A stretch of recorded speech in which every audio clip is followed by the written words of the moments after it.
Thea in the DC Universe. This video is purely for entertainment and does not infringe on copyrights or laws. The rights to the novel and image belong to the original author. We do not claim ownership. Don't like waiting and want to listen to this fanfic in full now? Subscribe to our Patreon, where you'll find the best fanfics. Chapter 176 The Last Shot. Thea didn't want to ask every question, as it would make her seem ignorant and superficial, but there was nothing she could do. These magical people were so elusive. The swamp monster did mention Madame Xanadu, but where did she live? The big guy hadn't said it. Madame Xanadu was clearly just an internal title.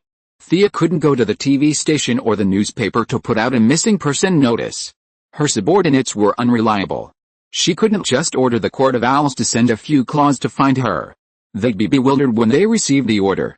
With no photo, no address, not even a real name, there was no hope of finding her. Little girl, hold on tight. Takhisis interrupted her thoughts and began to climb higher. Thea could only cling to the dragon's head. She didn't have the courage to build a saddle, so her current method of riding was extremely primitive. Actually, her female status also had its advantages. What if a man asked to ride a dragon queen? Let him try. It would be in his stomach in 1 minute, digested in 3, and turned to shit in 5. Hula, hula, the dragon's wings flapped violently, and soon they had reached their highest point. Are you ready? A dragon had turned around and asked. Come on, your highness. Thea stared intently at Horus's empty eye socket, which should be the only flaw in his body. Takhisis made a rapid turn in the air, her movements agile and powerful. Her wings kept flapping behind her, increasing her speed. Thea could only hold on to the dragon spear tightly. She had no intention of adding any bonuses to the Dragon Queen. Not to mention the dragon's natural magic immune skin. The other party was already a top master in the field of magic, so she had better not use her self-taught skills. Horus also noticed their all-out sprint. Having absorbed too much power from the underworld, he had lost the ability to transform into an eagle. He could only stand quietly on the ground, concentrating on preparing for the next thunderbolt attack. Thea and Takhisis had transformed into a flash of lightning. Their immense kinetic acceleration sent them careening through a wisp of white mist. With a resounding piercing sound and the force of a mountain, they hurtled down towards Horus 5,000 meters, 4,000 meters. As the altitude steadily dropped, Thea's heart leaped in her throat. This was a godslayer. Even though this guy was a bit of a fool, having voluntarily downgraded a level, it was still something to boast about. How many people in history could pull off such a feat? Thea lamented that her companions on the Wave Rider hadn't returned yet. It was a shame that her heroic display went unappreciated. As the distance closed, Horus's strategy was simple: avoid a frontal attack and attack their flanks.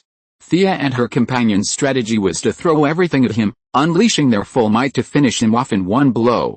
The battle was a test of vision, speed, and strength, perhaps with a bit of strategy thrown in. 800 meters, 500 meters.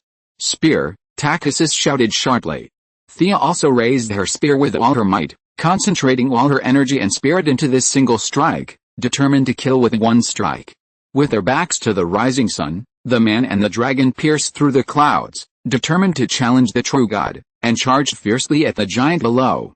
Less than 20 meters apart, they could already see each other's expressions. Thea's was determined and full of vigor, while Horus's was gloomy, his eyes filled with a mixture of longing and relief. We have the upper hand and momentum, Thea exulted, raising her spear from a distance and stabbing Horus's head. The movement seemed lightning fast, but in Horus's eyes, it was nothing more than ordinary speed.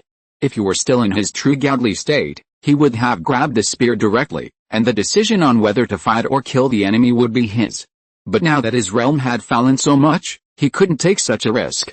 He zeroed in on Thea's shoulder and arm, deciphering the impact point the moment she raised her spear to strike. Horus had already seen the flaw in her spearhead. Its tip was as white as jade, adorned with spiraling patterns, and it shimmered with an inexplicable aura. He felt that even a godlike being would be wounded. He couldn't resist the blow. The moment the spear tip touched the shield, he dodged to the right. Out of the way, Horus exclaimed in delight. Unbeknownst to him, Thea was also mentally screaming, trapped. They had discussed this back in the sky. Horus's realm might have declined, but his vision and experience remained. Their blatant attempt to pierce him was obvious, and no one was foolish enough to guess they possessed a powerful, demon-destroying weapon. This required a subtle tactic. Fortunately, both the human and the dragon were women, naturally gifted at acting. Thea's acting skills were inspired by her mother, Moira, and Takhisis, though less experienced, had lived a long life, making her a prime example of self-taught talent. Their first collaboration was surprisingly seamless. Thea's focus and the Dragon Queen's ruthlessness successfully deceived a former true god. The spears they had held so neatly were actually completely fake, a replica created by the Dragon Queen using her own magical prowess.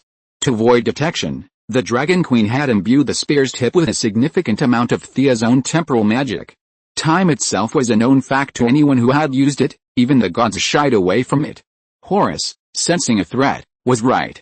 After Horus dodged Ives' spear with his head tilted, Thea immediately let go, shrinking back to normal size. She drew the truly 2-meter-long spear she had hidden behind her and suddenly leaped from the dragon's back. Using immense momentum and speed, she gathered all her strength, staring at Horus's horrified gaze, and fiercely stabbed him in the left eye socket. The sharp spearhead met some resistance at the outermost layer, but as the spearhead continued to flash with silvery white spiral ripples, the golden shield visibly withered. A large amount of divine power was separated from the shield by the unicorn's horn, reverting to its most primitive form of magical crystals and dissipating into the air. The initial resistance was immense, but as the spearhead penetrated deeper, the lag gradually diminished. Finally, Thea broke through the golden shield, and with her force, the spear tip finally reached Horus's face. Thea had completely abandoned her defense, holding the spear in both hands. Time seemed to have lost its meaning in this moment, as the 3, dragon, and 13 eyes watched her movements. The sound of puff was neither crisp nor loud, but Thea knew she had accomplished it. She had personally slain a demigod of divine power. Although this feat could never be replicated, she was already proud enough to claim the title of Godslayer for herself. Horus, pierced by the sharp dragon spear through his left eye socket and exiting through the back of his head, screamed and fell face down to the ground. His body collapsed like a mountain. Chapter 177 Eye of Horus. Countless balls of light, shimmering with bright, transparent luminescence, flew from his body. Divinity, Takhisis had been waiting for this moment. 5 heads, 2 front paws, and a tail began to plunder frantically. All the grace and delicacy of her movements vanished. The Dragon Queen, now like an old woman at a discount stall, acted like a woman at a bargain bin. This one's got the Azure Divinity, nice. Take it. That one, the deep black Hades Divinity, a little less impressive, but it's destined for me. A retired cadre has the nerve to come to my village and find me? I'll kill him. Even if others are afraid of me, I'll take it. After her frantic plundering, she had captured nearly 50% of the scattered divinity. Most of it she could absorb directly, while the remaining 30% dissipated into the air. Only a little over 10% was absorbed by Thea, or rather, by the unicorn within her. Why isn't this thing paying attention to me? What kind of person was Thea? How could she refuse something that was right in her mouth? She took it, regardless of whether it was suitable or not. But no matter how hard she grabbed, the balls of light flew around her relentlessly, ignoring her. This made her incredibly upset. Isn't this discrimination? Is there anyone who can tell me what's right? When several balls of light automatically entered her body, she was delighted, and countless thoughts suddenly flooded her mind, such as igniting the divine fire, taking charge of the priesthood, and ascending to the highest position of God. But her excitement lasted only 2 seconds. Seeing the balls of light circling the unicorn, she realized she was overthinking it. The unicorn ignored her frustration and absorbed the essence of the balls of light with great pleasure. Looking at the Dragon Queen reaping a huge profit and the unicorn in her body practicing cultivation, Thea curled her lips. You're all ignoring me, right? I'm going to open the body. You think I'm just faking it because I wear red clothes every day? Let me show you my little red hands. But after circling Horus's body, she found herself at a loss. The guy was so poor, shirtless, wearing only a linen strip. He didn't look like he had any equipment at all. What? Take that linen loincloth? Thea didn't think she had such a strong taste. Horus's darkening had become quite severe, his entire body deformed.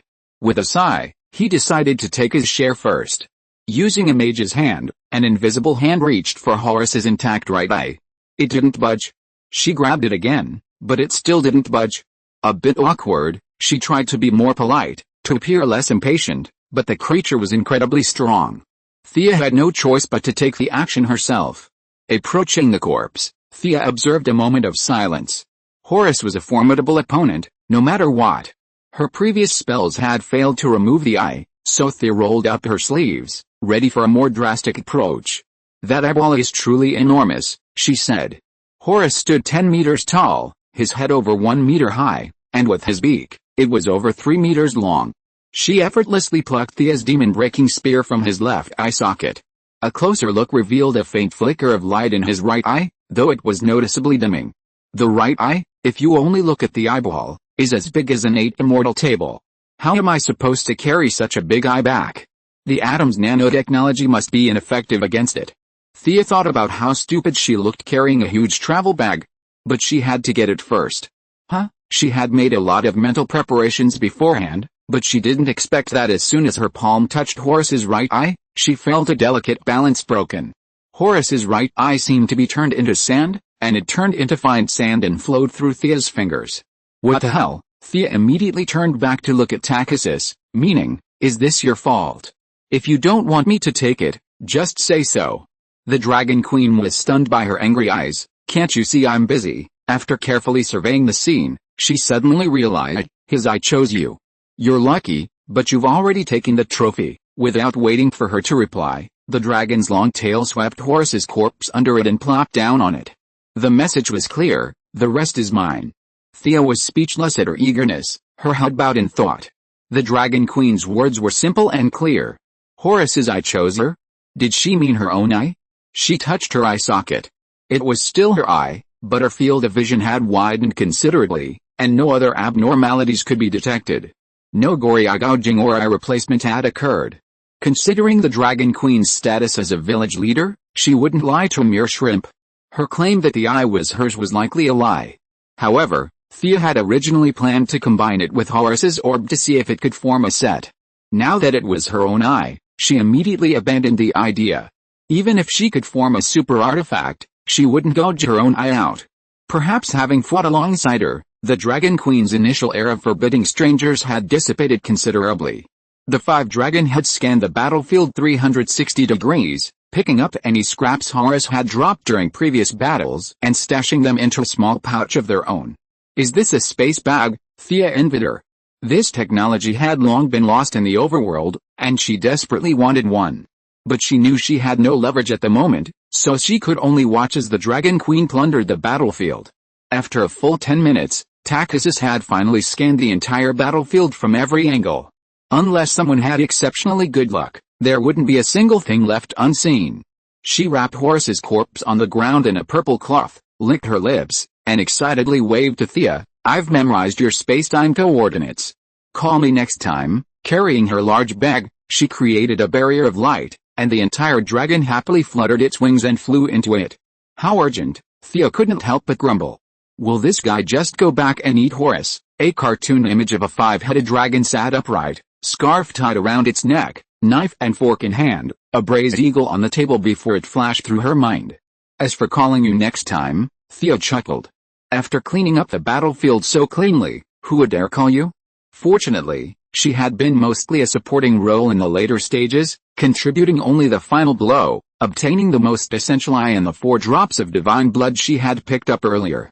When she drew her spear just now, 2 drops were also on the tip, bringing the total to 6. This is divine blood, whether for personal use or as a gift, it would be a truly luxurious and elegant choice. Thea had asked the unicorn about the blood, and she knew it would be useful to her, but she shouldn't absorb too much. 3 drops would be enough. The remaining 3 drops Thea considered taking back to Old Ma. Perhaps he, too, could successfully awaken his bloodline. Thinking about Malcolm, who could use magic, seemed quite interesting.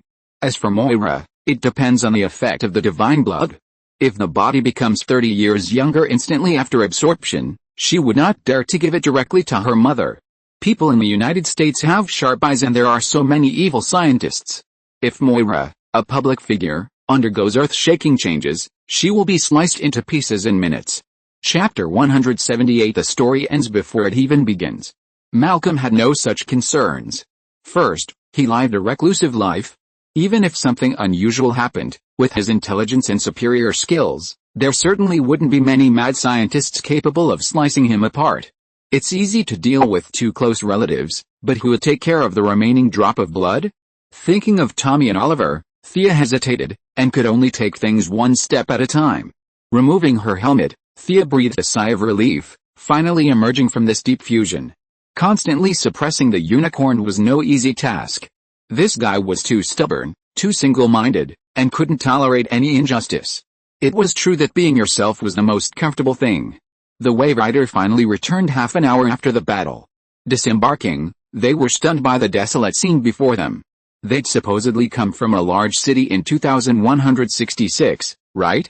Now, let alone a major city, even impoverished villages were more prosperous. Fortunately, some of the citizens who had been brainwashed by Thea had been returning.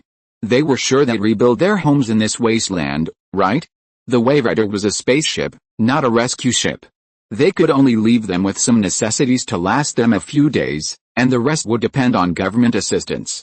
Thea now fully understood why Superman was unpopular. His destructive power was his original sin. The battlefield had been reduced to a barren wasteland, with deep pits everywhere. If Thea had used her light-based attacks, it would have been fine.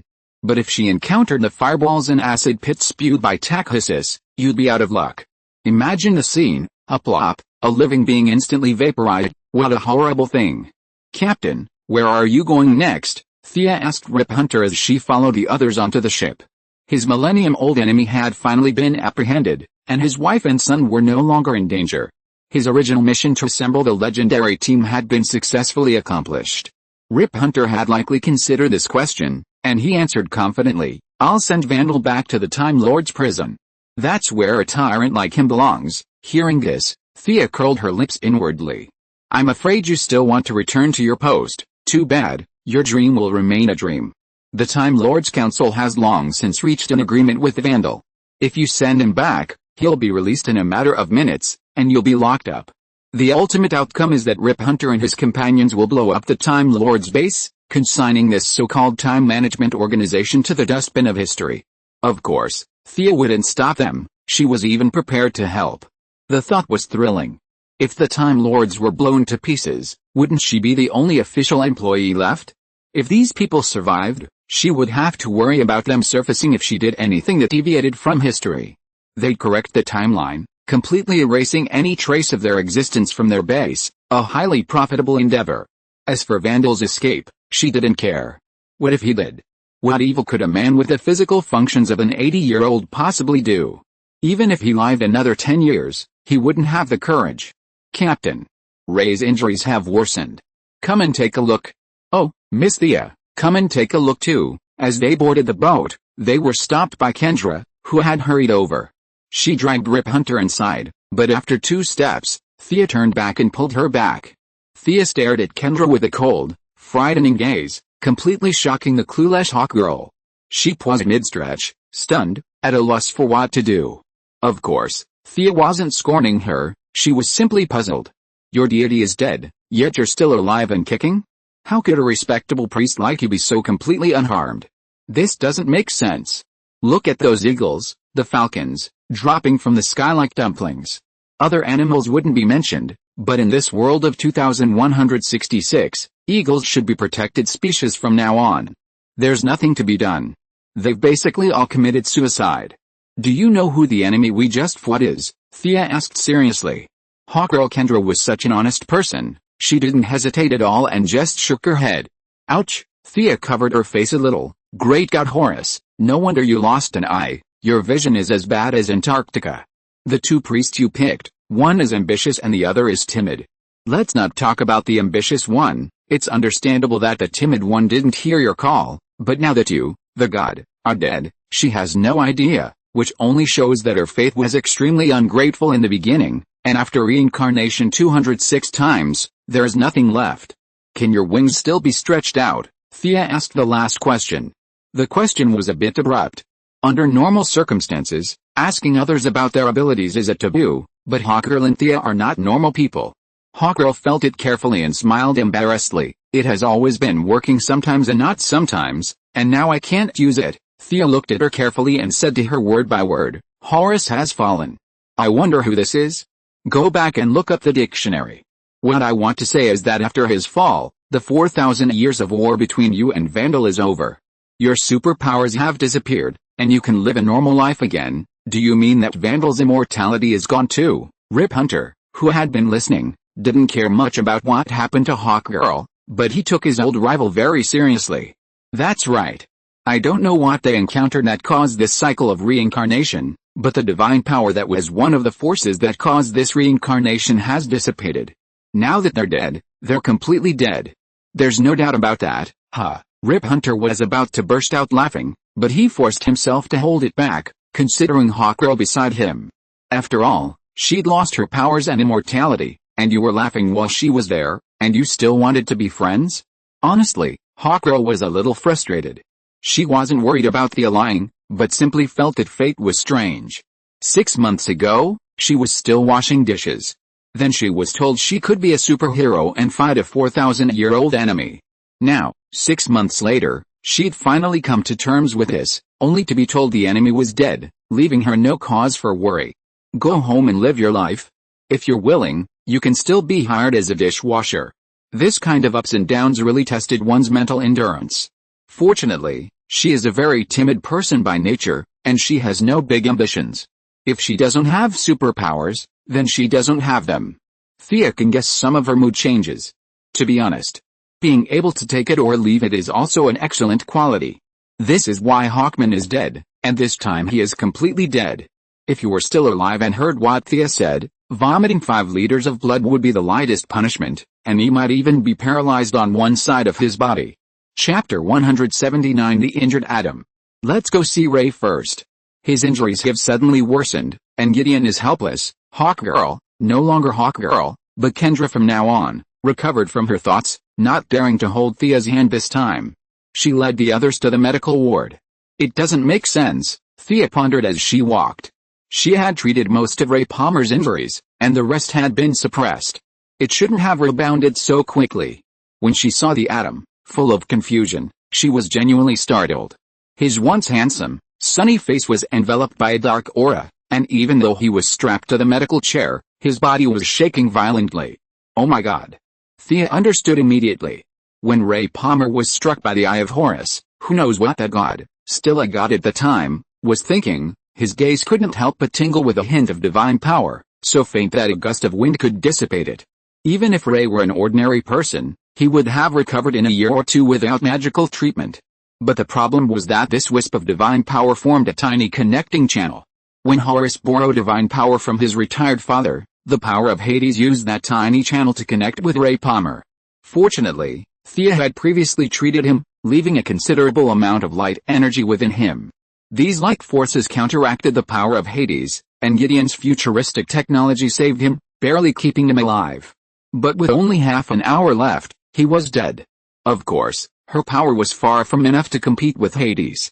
If Takhisis could be considered the village chief, then Miss Thea wasn't even a village committee member. Thinking of competing with retired cotters? It was pure fantasy. Fortunately, she had a magic weapon. She calculated that with just one drop of divine blood, to connect with the original trace of Horus' divine power within him, Ray Palmer would be fully restored. Due to the blessing, he might even develop some mystical talents. But giving things away for nothing was definitely not her style. While she had a good relationship with Ray, it was far from the point of giving him a treasure.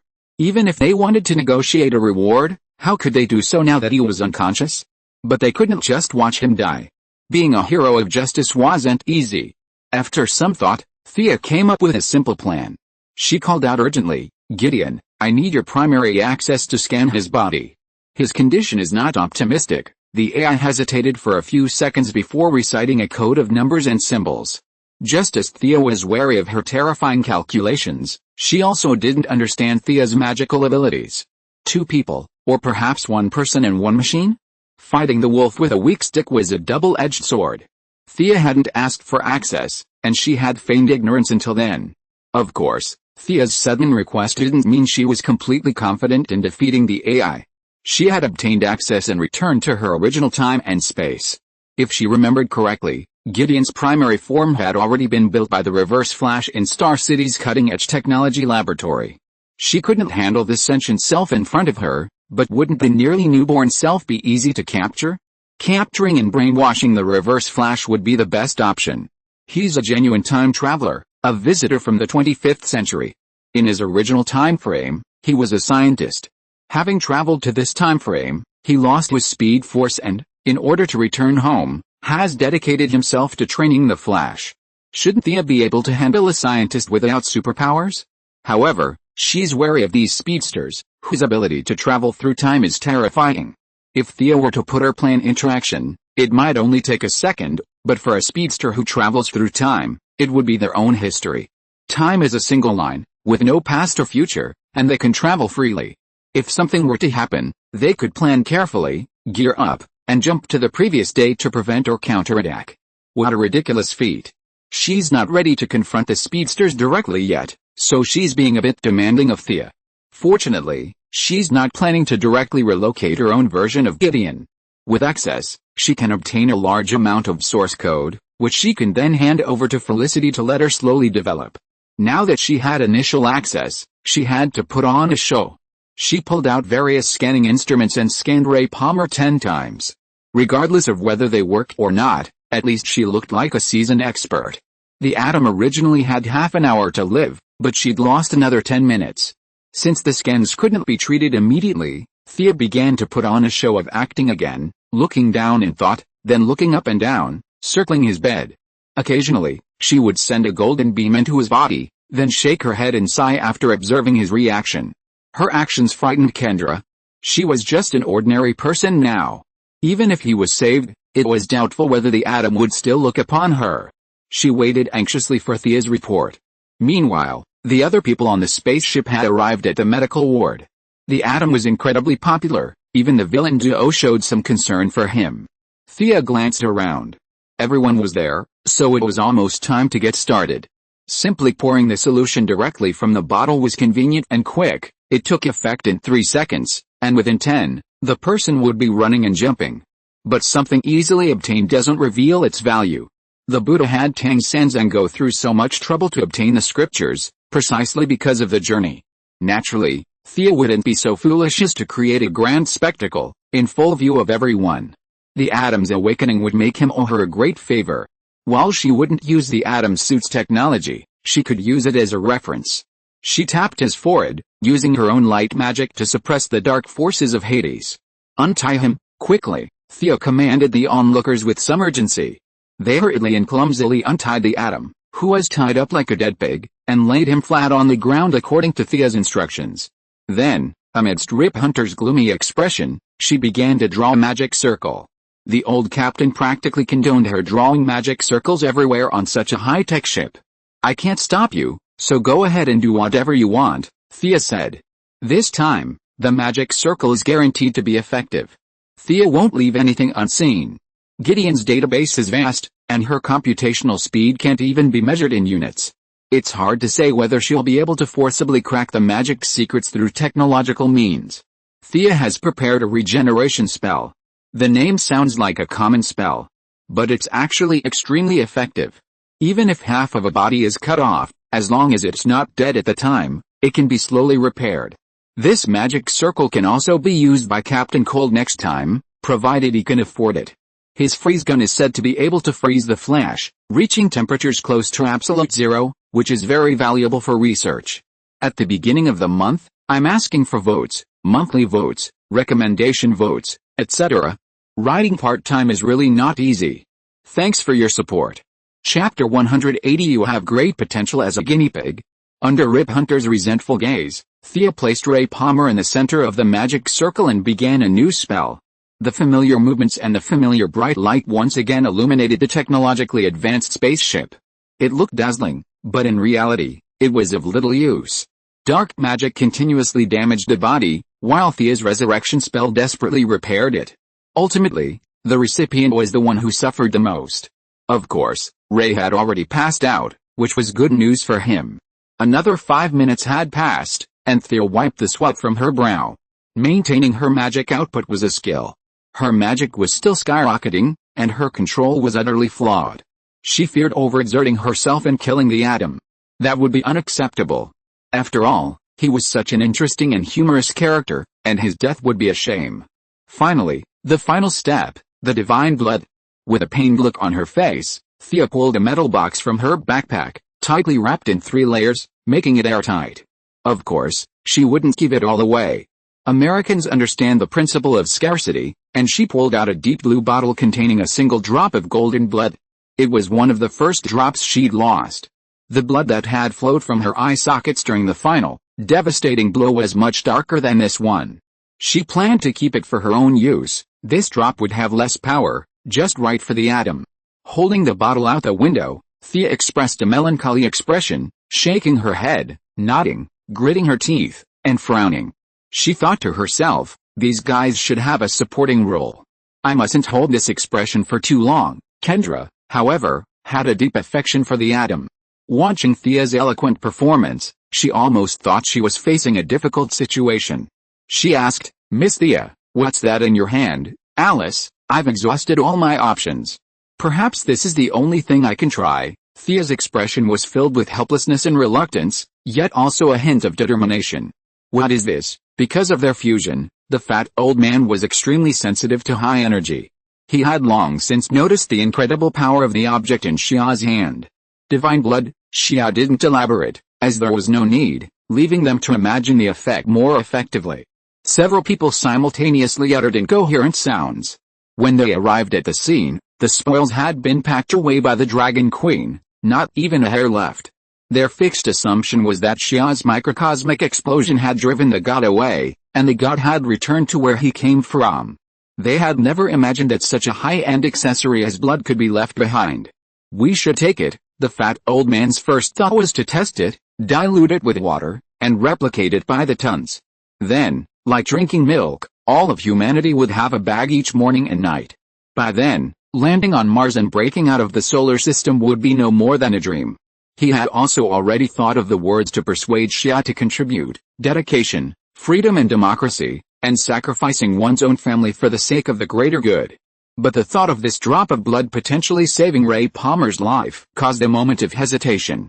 Should he save him first or save it for analysis to benefit all of humanity? This made the usually indecisive old man's forehead sweat. Several justice-oriented heroes shared similar thoughts, wondering what they would do in such a situation. Xia glanced at their expressions and concluded that the time was almost right. Any later, and the atom would be dead. She concentrated a small amount of magic power on her pinky finger and gently incised the artery.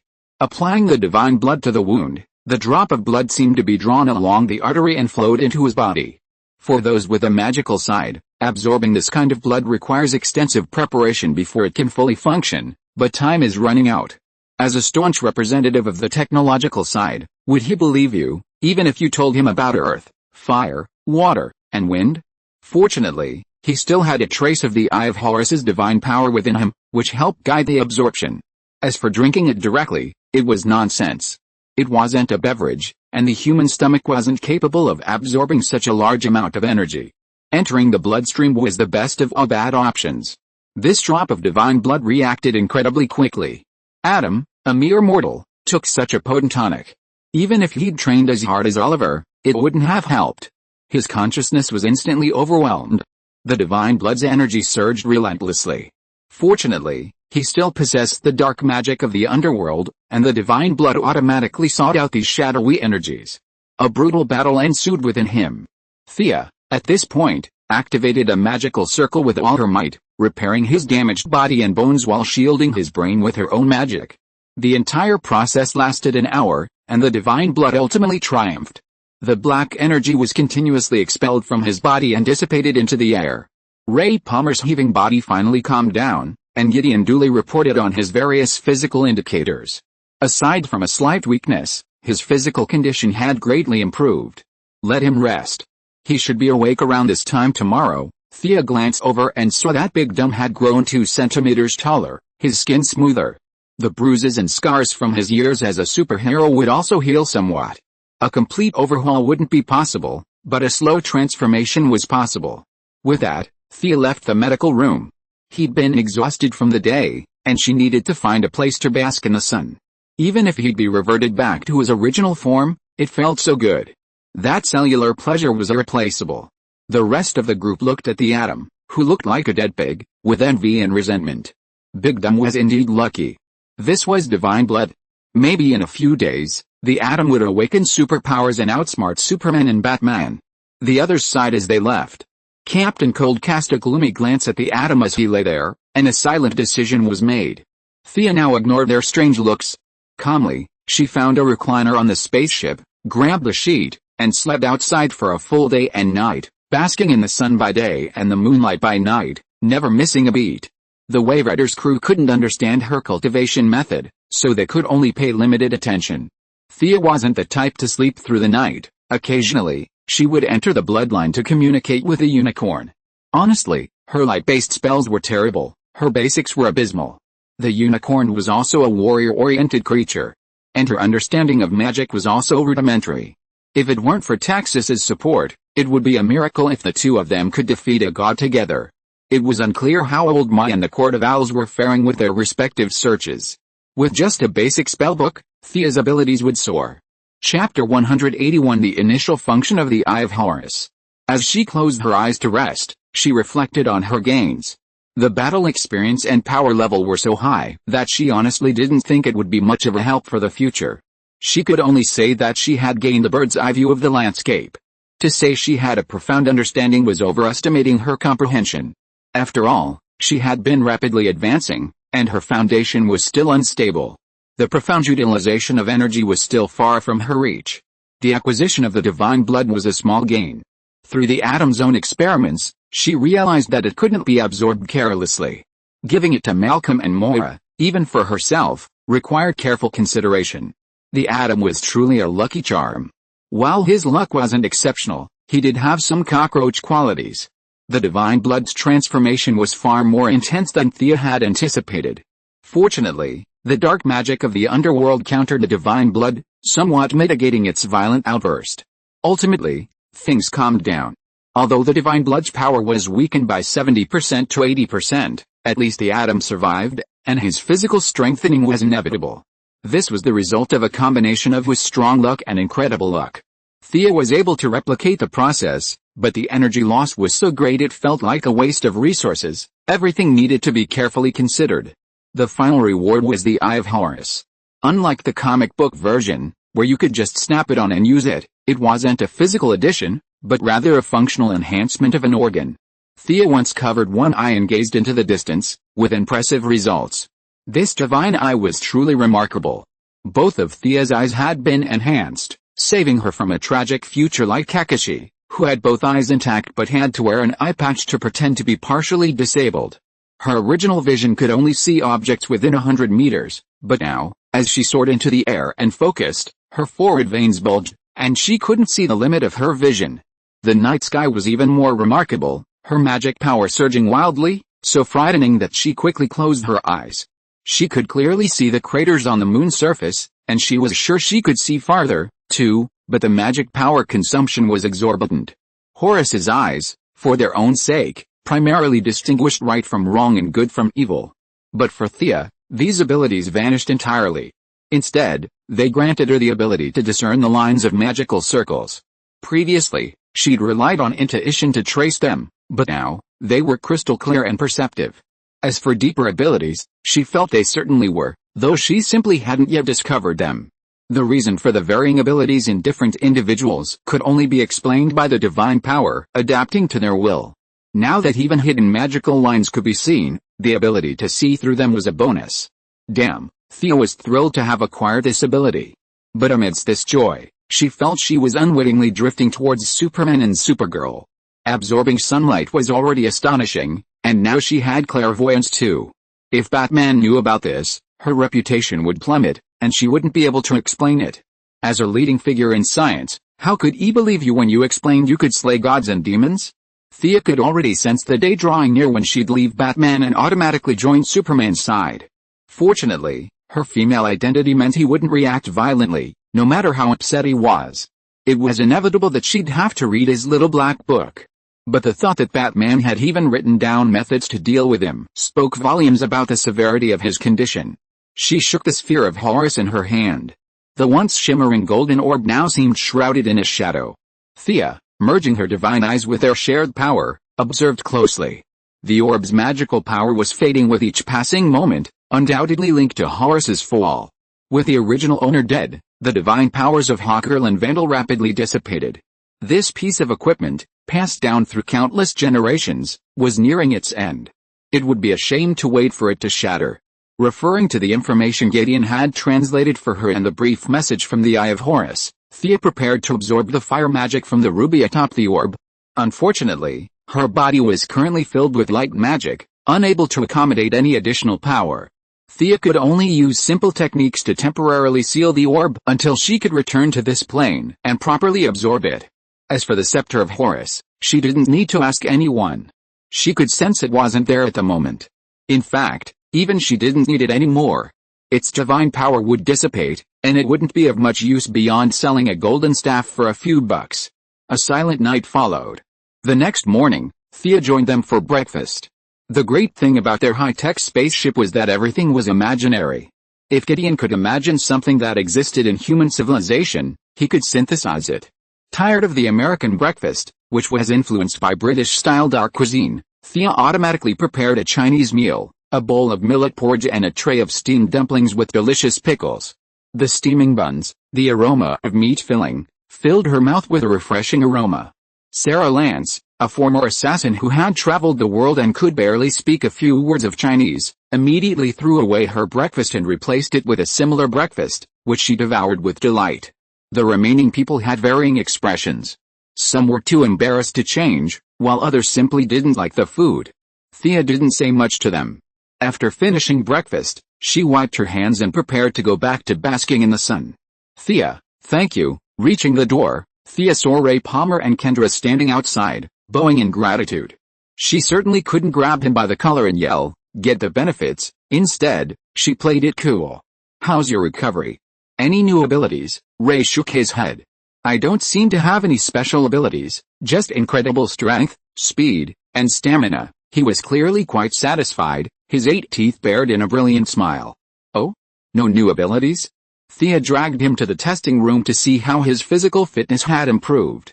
The legends had also heard the commotion and followed to watch. The test results pleased everyone, especially Ray Palmer. He had once appeared tall and handsome, but in reality, he was a hollow shell. Years of scientific research had hollowed him out. Even an ordinary person, in sheer strength, would be superior, let alone a martial artist like Thea. Although the divine blood had consumed a significant portion of its energy, it had transformed his body. Combining several metrics, his physical fitness surpassed human limits. Comparing him to Captain America, he was similar in strength to Captain America, who could fall to the ground after a single shot but stand up again within seconds. This meant he had left his original timeline, or else he would have automatically joined Superman's side, whether he wanted to or not. Chapter 182, Atomic Battlesuit Designs Obtained. Looking at the test report, the Atom, a man with dozens of pounds of papers to his name, naturally understood what had happened to him. Although not a medical professional, the report was written in a straightforward manner. Just by looking at a few key indicators, he understood the significance of this matter to him. The frivolity in his expression faded, and he asked uncertainly, "May I ask what you originally intended to do with that drop of blood?" Knowing he had finally taken the bait, Thea immediately began to act out her words, speaking with a touch of melancholy and relief. "I had originally planned to give it to my mother. She hasn't been well since my father and brother disappeared. But seeing your severe reaction yesterday, I'm glad I didn't give it to her. It's your good fortune, don't worry about it." With that, she turned and left, giving him a fake, relaxed smile. But her half-truths and half-lies left the Atom feeling distressed. If she'd used it herself, it would have been fine, but she had to leave it for her mother. As the head of the Palmer Group, the future acquirer of Quinn Enterprises, he was well aware of the Quinn family's troubles. As for being a guinea pig, he had no complaints. He was about to die, so being a guinea pig wouldn't make much difference. After all, Thea had given him a chance. After careful consideration, he finally made up his mind. He quickly took 2 steps to catch up with Thea, pulled a USB drive from his pocket and handed it to her. "Here are some schematics for my suit design. Give them to you as compensation," the handsome man said, not even looking back, and ran off. Thea stared at him solemnly, but inwardly, she was beaming with joy. An artificial intelligence in an atom suit, These were arguably the two most valuable pieces of equipment on the ship. Even the Reverse Flash, who had traveled from the 25th century, praised the atom suit.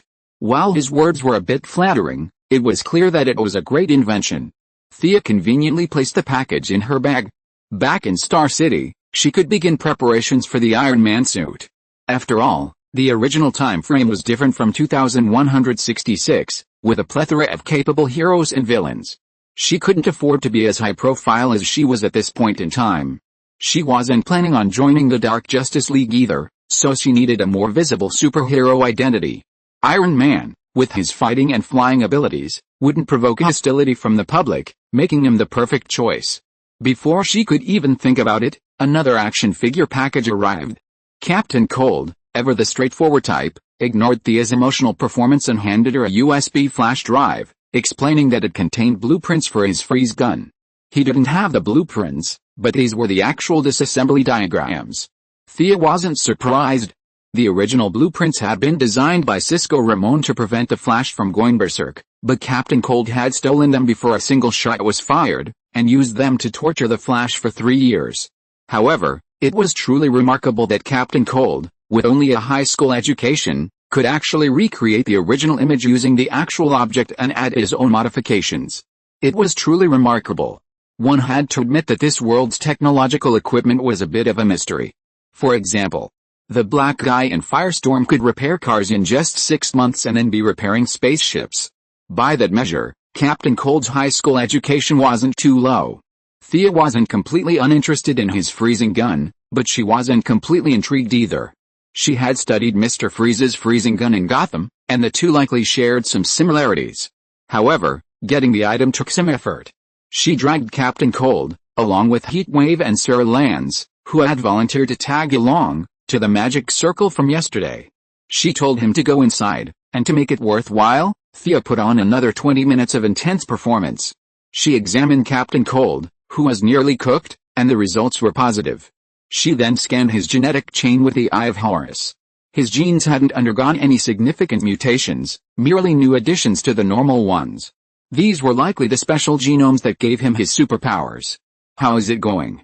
You should be able to feel it yourself. Captain Cold, unlike Firestorm, was the result of two people merging. Normally, they had no abilities, making them useless for reference. This person, perhaps the first person Thea had ever encountered with superpowers, couldn't help but ask a few more questions. Captain Cold pondered, "It seems there's a change, but I can't quite figure out the specifics." He extended his left hand, gesturing to release an ice spike, but nothing happened, leaving him feeling a little embarrassed. Thea crossed her shoulders, pondering for a moment. Maybe the genes just merged? You need more rest and food to replenish your energy. She glanced at Sarah and said, "Take a few days off your exercise to avoid unnecessary trouble." Just bear with it for a week. Without even noticing the grouchy expressions, she leisurely went off to bask in the sun. The Wave Rider stayed in 2166 for a week.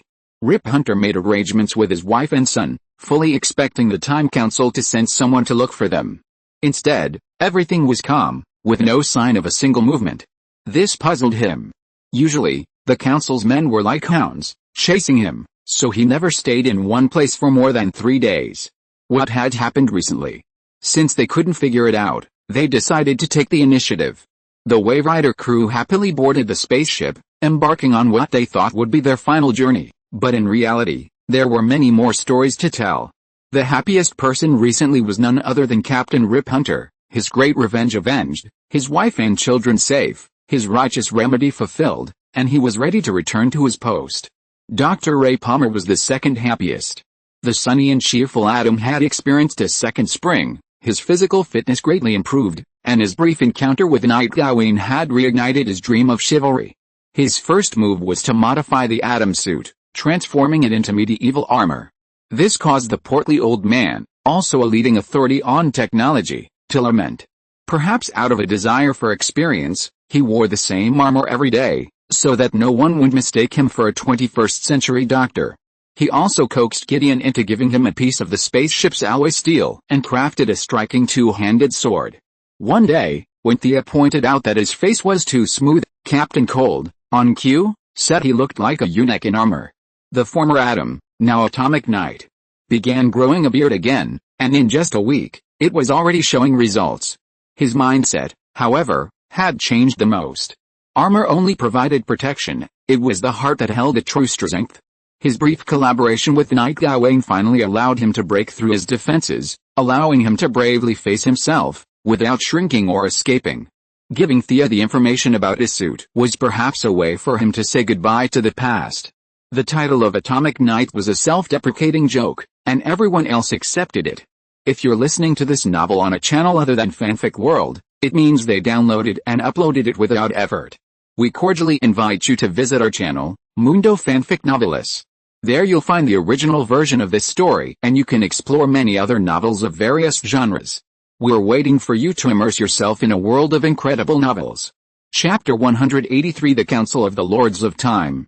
After setting the coordinates, the Waverider, carrying the Jubilant group, sang back to the Time Lord's main base, anchored outside the entire timeline at a place they called the Vanishing Point.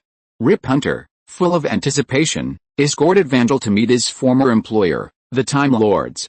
Before leaving, he injected Vandal with a potion that would make him look younger. After all, Vandal looked like an 80-year-old man. Capturing such an old man wasn't much to brag about, but making him look younger would also highlight Captain Rip's achievements. Thea chuckled to herself. It was hard to predict how much miscalculation Rip's clever move might cause. The Time Lords Council, who daily hide outside the timeline and issued orders. While the names sounded impressive, their boastful claims to Time Lords were pure bragging. The organization was quite large, with hundreds of people bearing the title Time Lord in their names. Rip had this nickname before. They usually never left the front lines, sitting in a circular meeting room with stairs, hundreds of people sitting inside and outside, with nothing to do but brag and chat. Below the council, a body controlled several time ships. This was the elite level. Thea couldn't remember the exact number, but she thought it was no more than 10, and the Waverider had once been one of them. Below that was the underlings, a dozen or so soldiers armed with laser rifles. Besides standing guard, these soldiers were also responsible for serving tea and water to hundreds of masters to prevent them from starving. This was their scientific method of rule, a complete inverted pyramid structure, with 90% of the organization just idling to gain seniority. Thea knew that the council, in collusion with Vandal, would soon release him and arrest Rip Hunter. Then, those dozen underlings would raid the Waverider and arrest the remaining members. If they were to precipitate the destruction of the Time Lords Council, this had to happen. But Miss Thea was already aboard, and she could dispatch those dozen or so soldiers with a single breath, preventing further developments. So, let's just hide. Thea said hello to the others on board, saying she was going out for a stroll. This abominable place called the Vanishing Point, where time was at an absolute standstill, made Thea unable to absorb either sunlight or moonlight. Fortunately, the power she inherited from the Time Wanderer could absorb the force of time here. Though weak, Thea didn't know what to do with it, but believing in taking advantage of opportunities, she leisurely exited the ship. Her magical powers had reached a certain level. Without needing to cast a spell, she automatically cast invisibility with a thought, and walked into this strange base, unnoticed by anyone. The colors are terrible. This lousy place should be blown up. After circling back and forth twice, she had already taken a general tour of the place. The colors were incredibly dull, all white and gray. But she naturally preferred brighter colors, and the place simply didn't sit well with her. Thea searched the area for a long time, but couldn't find the computer that claimed to be able to calculate the past and future. It had the rather magical name of the Eye of the Orion, but it was actually a product of technology. Just as she was thinking about brainwashing one of the leaders and asking the computer about it, someone approached from a distance. Rip Hunter? Who is that unsightly old man walking in front of him? Whoever he was, it looked like a classic villain showing off. Instead of killing the protagonist with a single blow, they'd instead expound on their own triumphs, then wait for the hero to strike back. It seemed as if the plot had begun. Thea strode after them. They were all ordinary people, yet she followed them with such openness, unfazed by any sign of discovery. This was the unscientific and unpredictable nature of magic. Following these people through many twists and turns, they finally stopped before a large door. A hideous old man gestured to two guards and led Rip Hunter inside. "What's this place?" Rip asked, looking around and realizing he had never been here before. The Hall of the Supreme, the observation hall for the Eye of the Arcane, A window into the past, present, and future, the old man said, his face full of confidence. Thea almost laughed out loud at this. A few ordinary people brazenly discussing the past, present, and future, a topic even gods wouldn't broach. Who the hell do you think you are? The old man, named Drus, chattered away, leaving Rip Hunter looking ashen. Satisfied, he had the guards take him back to his cell, ready to show him off again when he was in a bad mood. Just as he was grinning, Thea emerged from her invisibility. With a hint of surprise in his eyes, he lost all consciousness. It had taken 3 days to deal with the 2 leaders of the Court of Owls, but now, this level 1 with 0 magic resistance was instantly controlled. What a difference! Thea marveled at the intoxicating power. She didn't have time to sigh. Fearing that Rip's companions, now much stronger, would rush out to save him, Thea quickly began to read the old man's memories. Thea discovered some surprising information. In the old man's memories, the Eye of the Arcane wasn't built by them, but rather given to them by an unknown entity. They had searched for countless years but couldn't find the time of this handover in the timeline. Thea's heart trembled. This move seemed like the work of a deity, and a great deity with the ability to travel through time, a supreme deity. This instantly put an end to her thoughts of packing up and leaving. Fortunately, she didn't need to be the vanguard. With a destined Rip Hunter and others to take the brunt of the attack, she had more important things to do. That was getting hired. She had a work permit. Once registered, if this vanishing point base was destroyed again, she would be completely free in the timeline. As one of the council's highest leaders, Drus had no problem doing this. Controlling the back-end computer, she easily completed Thea's so-called employment application. In theory, she could arrest those speedsters on sight from now on, assuming she could catch them, of course. Raise my authority on Gideon, the Waverider's central computer, to the highest level. This was her true purpose. The Vanishing Point's master computer was responsible for overseeing the AIS aboard subordinate ships. While Gideon had developed personal feelings, she couldn't override this fundamental principle. This wasn't a problem. If Thea needed access to the entire base, a meeting would have been necessary. But now, with just a small ship computer, Drus could handle it herself. Master, it's done, the old man said flatteringly. Chapter 184 Original Login Password. Thea tried to enter the system and observed it. Sure enough, she already had the 3rd highest level of authority, with only the Council and Rip Hunter above her. Gideon likely had a hidden, highest level of authority, but she didn't need to fully control her. Her current level was enough to control the unconscious AI in her own time and space. She quickly entered Gideon's history and began searching. 2100, 2050, 2008. There she was. She finally found her initial login password from 2005. It must have been the original password set by Reverse Flash. With that, she was halfway to securing the AI she so desperately needed. Excellent, Thea praised. Give me one of your laser guns. Thea had always regretted the time traveler smashing her skateboard and then blasting her and her gun to dust. Now she needed to get even. The laser gun arrived quickly. The bad old man always carried one. Thea waved her hand. You're useless now. Tell this Blackie to do whatever he wants. She examined the pistol again and again. The firing mechanism was identical to a traditional firearm, but the energy source was something she had never seen before. It was a luminous blue, emitted no radiation, and showed no absorption reaction. It probably wasn't from natural light. She slipped it into her bag, intending to study it more carefully later. As for the object called the Eye of the Orion, it was actually a computer powered by supernovae. She had only observed it remotely and had no idea what it was. The knowledge contained within it far exceeded her comprehension. Even after countless years of possession, the Time Council couldn't comprehend it. She wasn't confident she could figure it out in just a few glances. She decided to go back home and build it herself. It was safest to let Rip Hunter and the others blow it up. Time was slipping by. Suddenly, Thea felt a drop in her psychic energy. Did that mean the bad old man had been killed? She reactivated her invisibility, sensed her surroundings, and ran towards the source of the gunfire.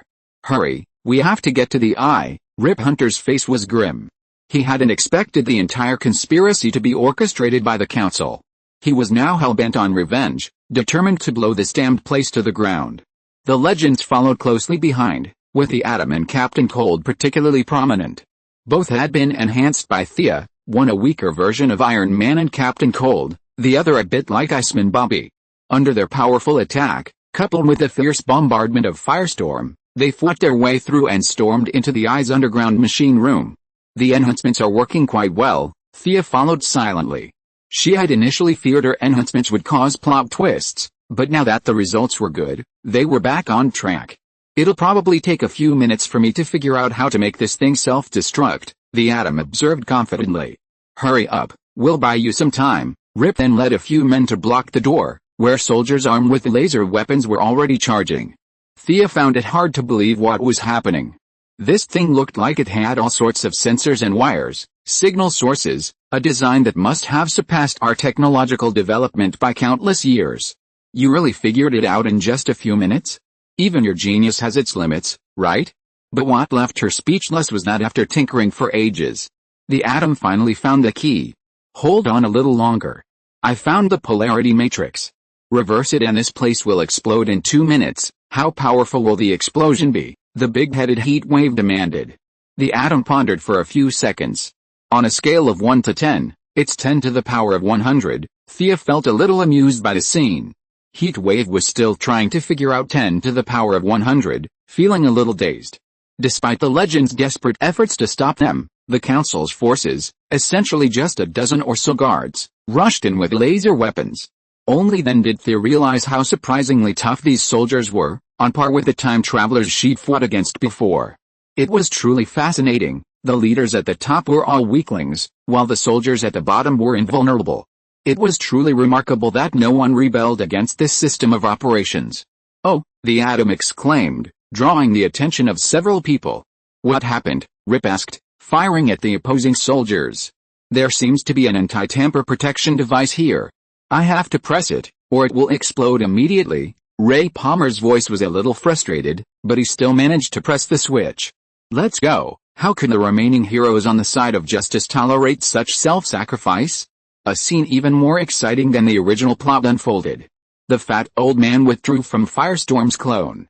I'm the oldest, and you're still young. I should take this job. I'll do it, the people at the scene argued fiercely. In the original series, Captain Cold willingly sacrificed himself to save everyone for Heat Wave, but with so many heroes present, it was impossible for a villain like him, an ATM robber, to take the lead. So he and Heat Wave just watched quietly. Rip Hunter, the neutral figure pretending to be a righteous man, also joined in the fun by shouting a few times, but he had no intention of sacrificing himself. His wife and son had already been rescued, and you wanted him to die? He might as well just reload the game. Alice, too many people were present, and the plot had been altered. Sarah was supposed to give Captain Cold a kiss before he died, but now we can't see that either.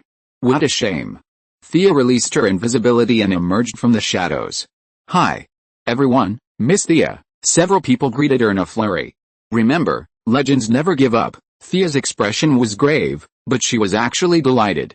Coming from her, these words were quite powerful. She walked over to the Atom and said, I'll do it. A burst of exclamations of no, Miss Thea, let me do it. Thea pouted. You're just yelling without moving.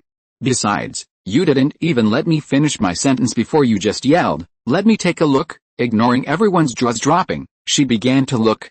It was actually a very simple device, with a detonator switch that had to be pressed at all times. As long as there was no pressure on the switch, it would rise, reaching a certain point and triggering a full-scale explosion. Is it just pressure? Thea turned and asked the Atom, whose face was sweating profusely but exuded a sense of mission. Yes, the Atom still had some hope for her.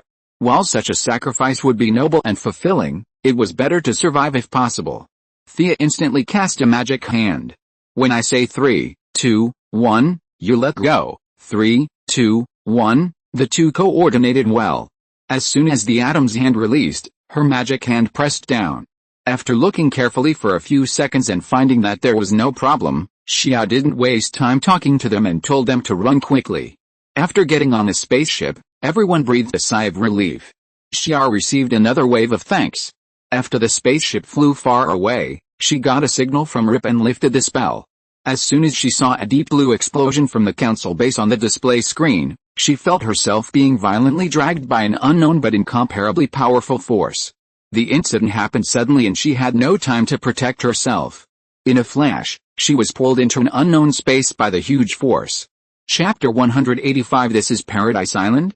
Wow, Thea felt the immense force pull her, instantly surpassing the speed of sound, the speed of light, and every other unit of speed she could think of. A pale blue halo surrounded her, and she could only make out countless clips of people, elderly people, children, burned villages, and the cheers of a rocket taking off. But when she tried to take a closer look, she couldn't make out anything. The force was pulling her so fast it felt like countless years had passed. Just as she finally regained some control of her body, she felt the force suddenly unleash itself, flinging her through the air. As she broke through a thin layer of viscous matter, Thea finally saw something familiar. White clouds drifted in the sky, constantly shifting into various shapes. Thea glanced at them, but then she paid no attention, realizing she was still in midair, plummeting at an incredible free fall. Originally, even if she were dropped from the moon, her magic wouldn't have broken her, since she could fly. But now, she dejectedly discovered, the environment she was in seemed to contain a legendary forbidden magic zone, rendering her magic power useless. Her fusion state had automatically exited, and her original red Kevlar had returned to her body. Despite the dire situation, she was still quick-witted and began to search for her skateboard during the rapid fall. The nanoscale version was indeed convenient for portability, but it was difficult to find when she really needed it. It was too small. She couldn't find it for a while. She searched her pockets, found her phone, credit cards, and a whole mess of other things. Fortunately, she was lucky. As she rapidly descended and land was in sight, Thea found her cigarette box-sized skateboard. She pressed a switch on the side, and it instantly expanded. She lay down on it, frantically activating the board's levitation function, and finally stopped at an altitude of over 7,000 meters. Huh? Thea breathed a sigh of relief. She wasn't the naive person she'd been.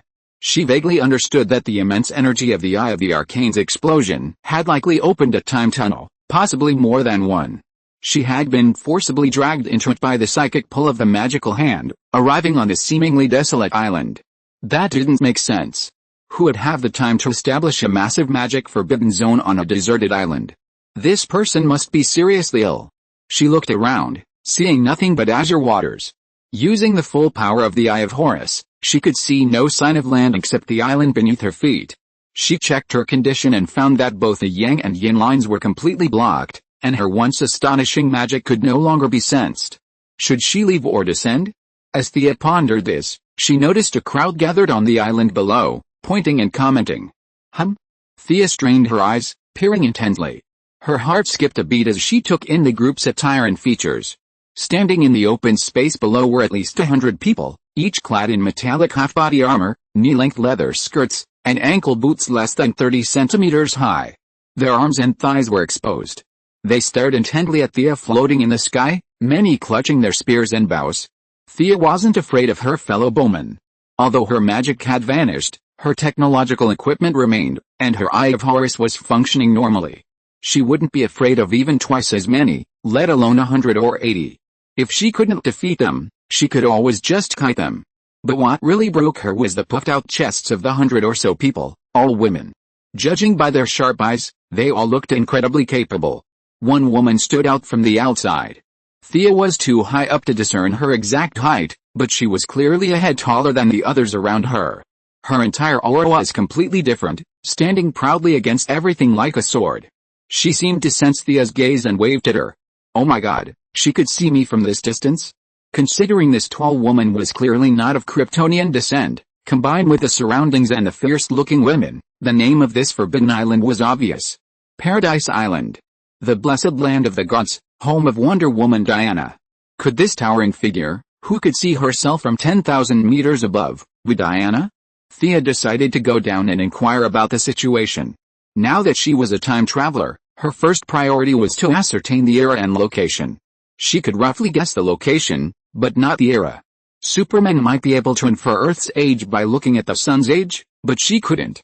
Slowly descending to a meter above the ground on her brand new skateboard, Thea faced the female warriors, who were acting as if they were facing a formidable enemy. She removed her hood, revealing her beautiful features, and raised her hands to show she meant no harm. She wasn't letting her guard down, however, as the skateboard could always increase its height. "Where are you from?" Outsider. The first woman to speak was a middle-aged woman. Her attire was more ornate than those around her, with a golden eagle helmet reminiscent of ancient Greece and a brown cloak at her back. Thea didn't understand the first two words, so she switched between three languages before finally understanding them, switching to English. Her suspicions were somewhat confirmed.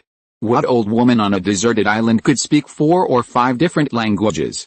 Thea was experienced in dealing with such middle-aged women.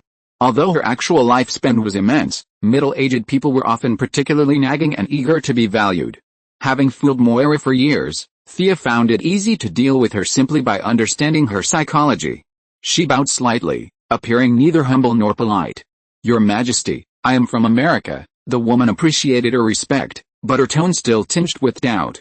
"Why do I think you fell from the sky, huh?" Did they see themselves falling from the sky? This was a major flaw. But Thea remained composed, playing silly and cute, with a touch of acting. Her tone was a bit confused and uncertain. "I don't know how I got here. I was fighting crime in my city when I suddenly fainted. When I woke up, I was falling." Her words were ambiguous, a mix of truth and falsehood. These women were indeed isolated from the world, but as their leader and queen, the elderly woman was receiving all kinds of information. Her attire clearly wasn't normal, and her skateboard was too conspicuous, so her time travel from the future wouldn't be concealed for long. She deliberately kept her ear vague and shamelessly labeled herself a city defender to boost her reputation. Sure enough, the group believed her, and since she was a woman, the distance between them more than half dissipated. "Well, welcome to Paradise Island. I'm Hippolyta." "What's your name?" "Thea Quinn." Chapter 186. I'd better run. The Queen made no move to introduce the others. "Miss Quinn, please rest in our quarters for a while. We have very little contact with the outside world," she said, smiling gently. "You'd be foolish to believe me." This old woman resembled Thea's own mother in some ways. She loved her daughter, but she was also full of lies. She claimed the gods were dead, and when Diana believed her, she said it was all just stories. She said the Excalibur was the ultimate weapon, capable of destroying gods with one strike and the world with two, but ultimately, it was all nonsense. If Diana hadn't suddenly exploded, she would have been completely screwed.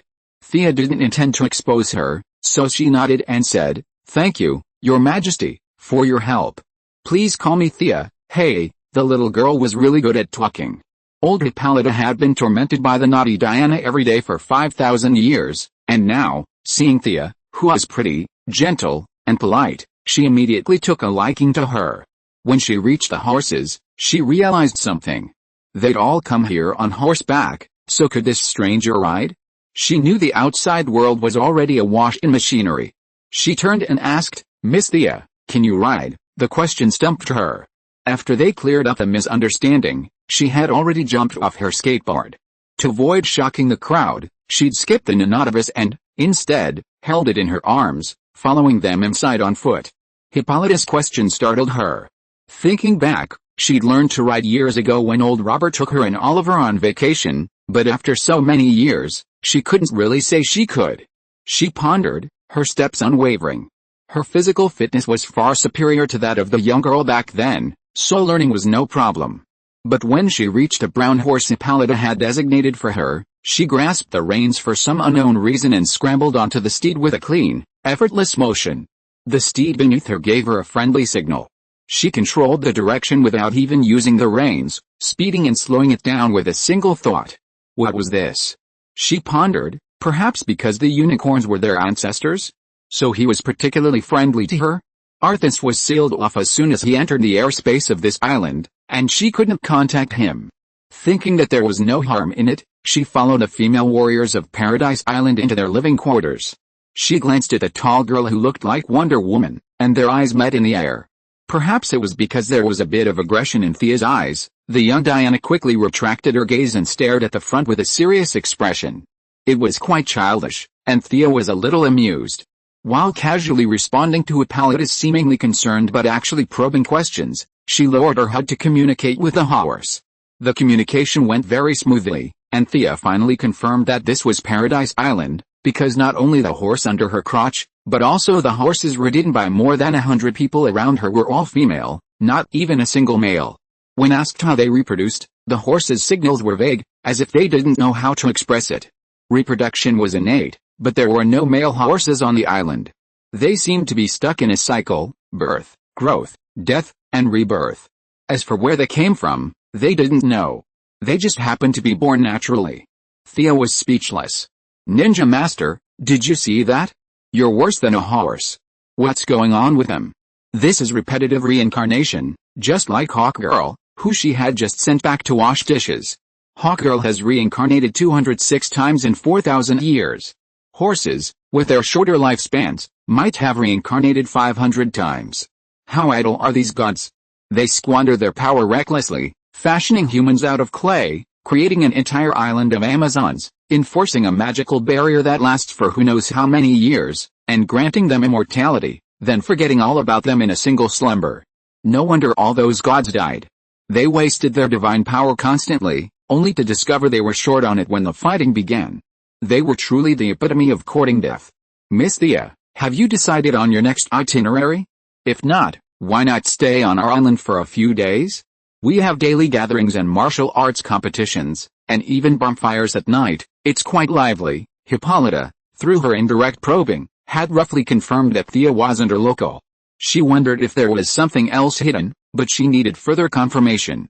Thea was also frustrated. No matter how good her acting was, some things couldn't be concealed. This cunning old woman kept asking seemingly common sense, yet in fact tricky questions. For example, the bill submitted by Senator so-and-so in the U.S. was ridiculous, and the commercial about America's participation in the war was excellent. Was that person a celebrity or a real soldier? Thankfully, Thea managed to confirm the current time, which was pretty good. Wonder Woman's plot hadn't even begun yet. It was March 1918, a few months away from its official start. But she didn't dare answer Hippolyta's question without a second thought. Her history grades were only average. She might remember the president of 1918, but with so many senators? Who could possibly remember their names? As for wartime commercials, she'd never even seen one. She only knew of one soldier and celebrity, Captain America. But that was during World War II, and in the next universe.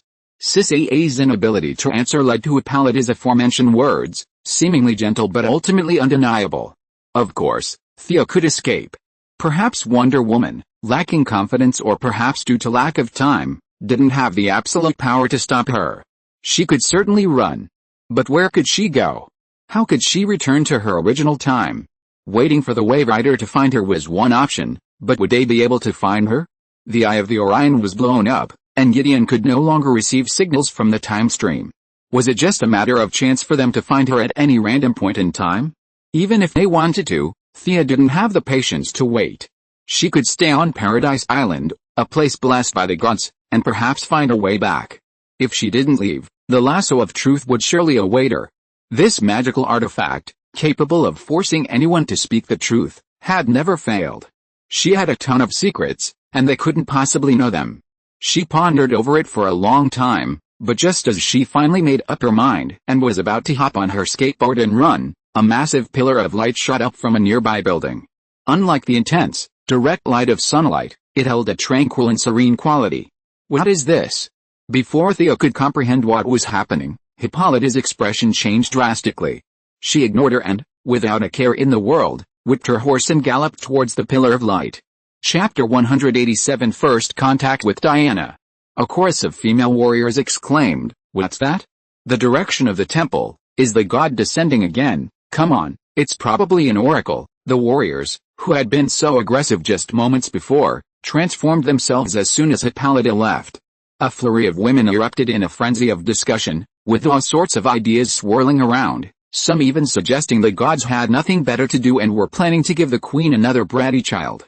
Thea ignored the instantly transformed female warriors and stalked over to the bratty Diana. She gestured. Thea Quinn, the tall woman paused, seemingly wondering why Thea was addressing her. Fortunately, she reacted quickly and took her hand. "Diana, I don't have a last name, huh?" It was indeed her, the only female Justice League veteran.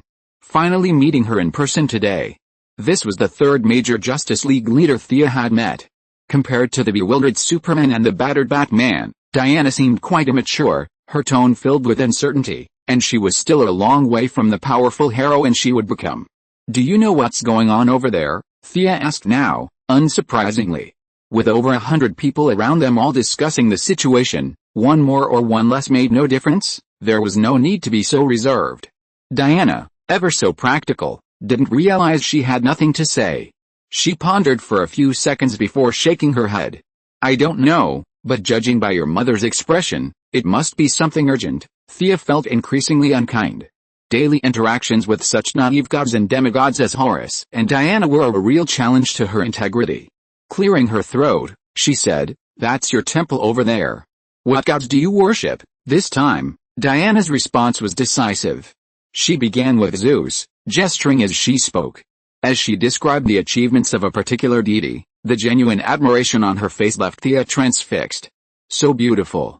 The sun shone brightly on her profile, revealing her long lashes and a Greek, classical beauty in her features. Unlike the soft lines of later generations, they were firm, yet not repulsive. This powerful facial contours only served to highlight her resolute character. She still wore her hair in long, braided pigtails, lacking the signature wavy waves she would later wear, yet her freshness was still captivating. Her gaze was like the ocean, calm and deep, seemingly filled with stories. But if you angered her, you'd face a turbulent storm. This woman was simply perfect. Thea had seen many beauties, and the coldness of Lady Shiva, the elegance of Catwoman, and even the spirit of Felicity pale in comparison. Her looks surpassed all others, but that wasn't the most crucial factor. Rather, it was her unwavering fighting spirit and uncompromising conviction that elevated her character to a near-perfect level. This was perhaps her most promising aspect as a heroine. Hercules said at the time. "Hey?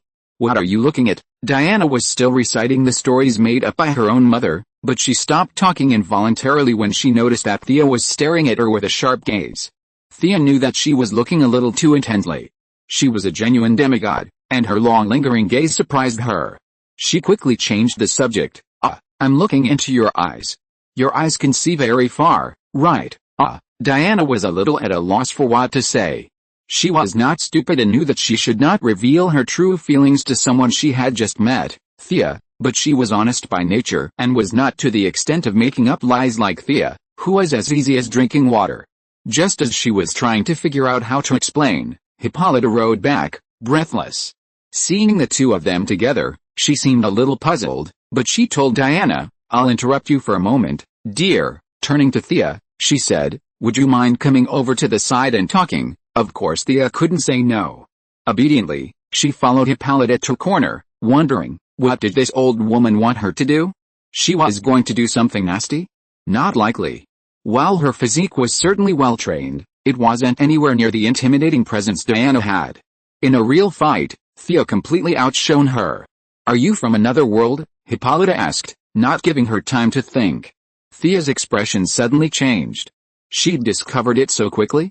She wasn't wrong to say another world, but the term world was too vague. Time, space, and even higher dimensions could be called another world. How much did she really know? Her expression changed drastically, a fact the Queen, with 5,000 years of experience in personnel management, couldn't hide. Hippolyta, pleased with her results, completely let down her guard and said, "Our temple has sent an oracle, foretelling your arrival. From now on, you are our honored guest." The oracle's words were vague, and the voice was too faint. Hippolyta, after a mixture of guesswork and speculation, ultimately arrived at an answer somewhat unrelated to the truth. Thea scratched her head.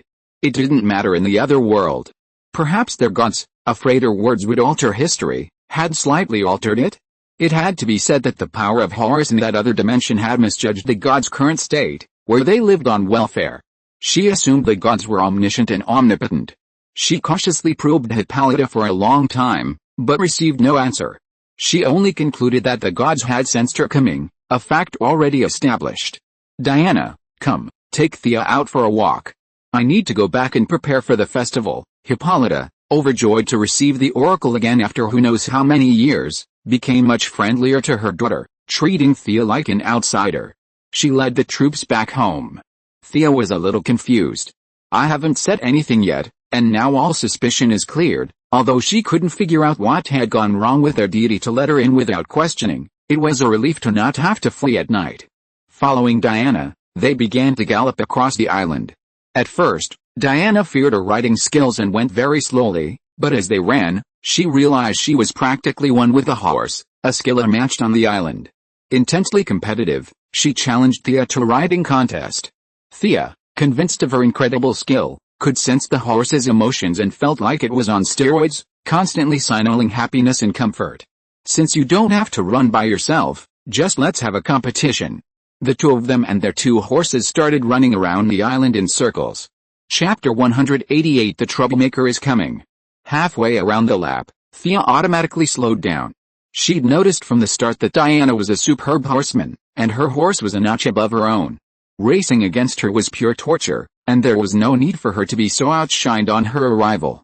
As she slowed, Diana also slowly stopped and began to point out landmarks. Paradise Island was quite large, but the central residential area was much smaller, consisting of simple buildings, temples, sacrificial plazas, training grounds, and warrior quarters. As Thea rode slowly along, she saw every woman she saw diligently training, javelin throwing, boxing, and, Thea's most familiar art, archery. Aren't there any productive people on your island? She circled the island, but didn't see a single ordinary person working the land or herding livestock. Everyone was busy and chattering about martial arts. Family members would charge and slam their muscles, while friends would greet each other with shield bashing. This daily communication style was so unexpected that Thea felt genuinely uneasy. Production? You mean animal husbandry?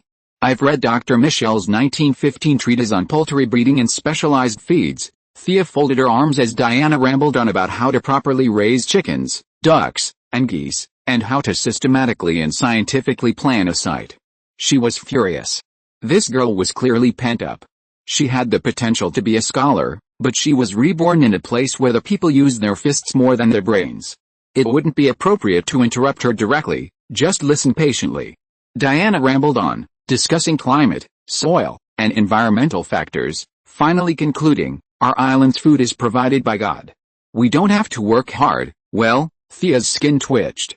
This girl was simple-minded at best, simple-minded at worst. She looked curvy, but she was actually very young. No wonder she was so captivated by Steve Trevor. Yes, a stunning beauty captivated by a man because she had never seen a man before.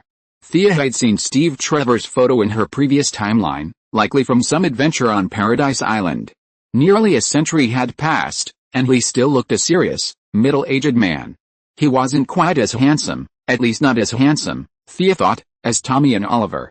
As the supreme leader of the AOM, he faced numerous attacks, both overt and covert.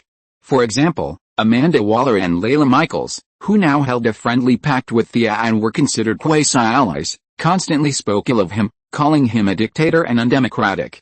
Thea had been somewhat affected, and the thought of such a beautiful woman being eaten by a pig was even more disheartening. She was just a child, and you had the heart to do that? Steve Trevor must die. Fine, history couldn't be affected. Then, they'd just take Diana and stay away. Even if they met, Thea planned to harm him and tear them apart. Diana had no idea Thea was contemplating her own fate.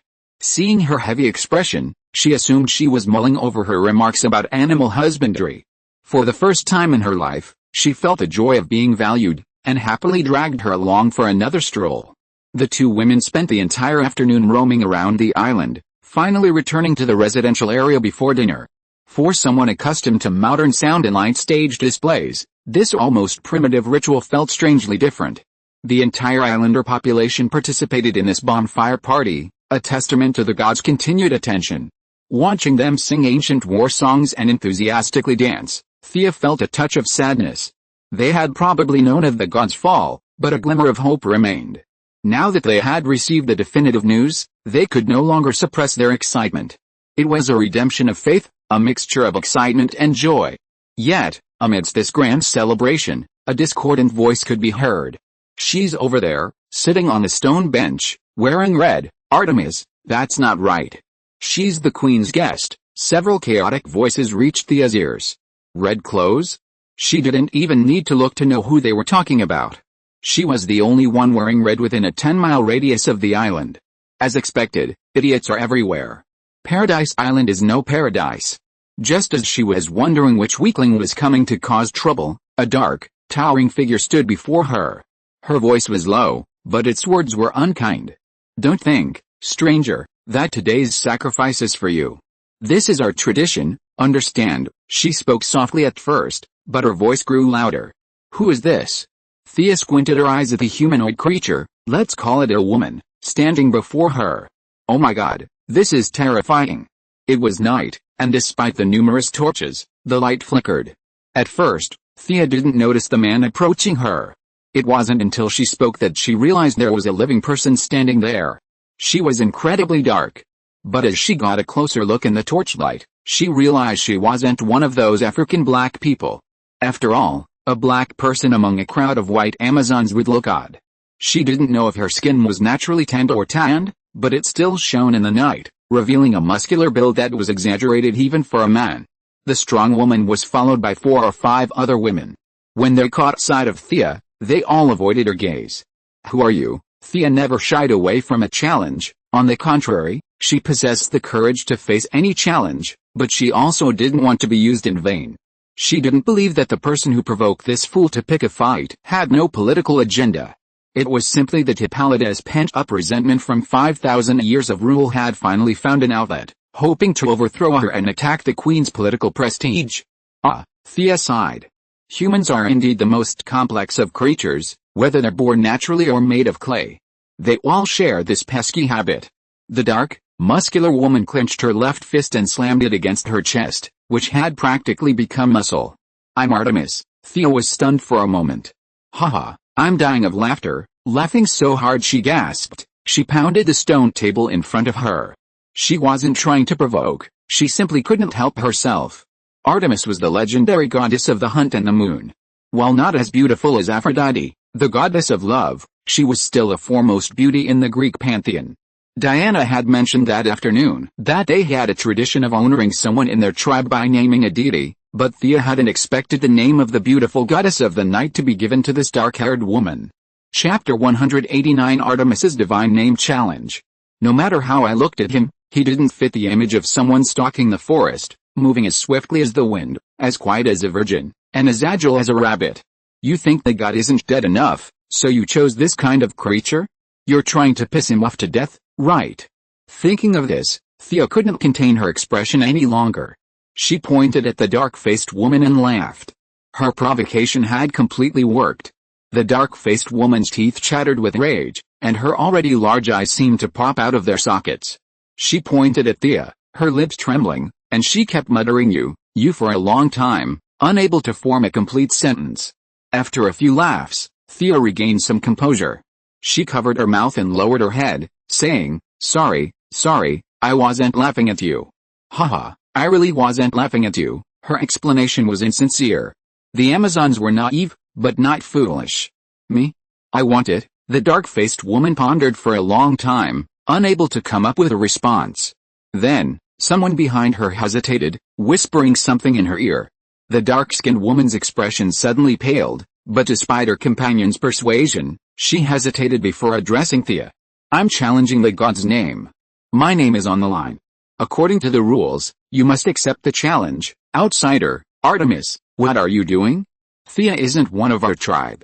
She's not bound by our rules." Before Thea could reply, Diana, perplexed by this, parted the crowd and approached. She was startled by the dark-skinned woman's words, then furious. "What do you think of the honor of a god? Is that something you can just gamble with?" Diana's last words were a little loud, drawing the attention of the nearby Amazons, who were still singing and dancing. Several of them paused to see what was happening. A sudden silence fell, and everyone stared at them, gathering in groups of 3 or 4 to whisper, sharing their understanding of the events. The dark-skinned woman felt a flicker of regret, but the arrow was already drawn, and there was no turning back. Her character was unbending, and she felt it would be better to kill her than to admit her fault. At this point, she had no choice but to persevere. She stiffened her neck and stared at Diana without a shred of weakness. "This is a right granted to me by the gods. I will stake everything on it, my life and my honor." The dark-clad woman had completely calmed down and glared at Diana with a fierce fighting spirit. This confused Thea, standing beside her. "Is that guy challenging me? Why are you staring at Diana? Is it your custom here that whoever tries to mediate a fight gets beaten up first, a truly beloved tradition?" She crossed her arms and remained silent. The dark-clad woman, who had been glaring at Diana for a long time, finally remembered who was in charge and glared at Thea with a scowl. What's the challenge? Thea wouldn't back down.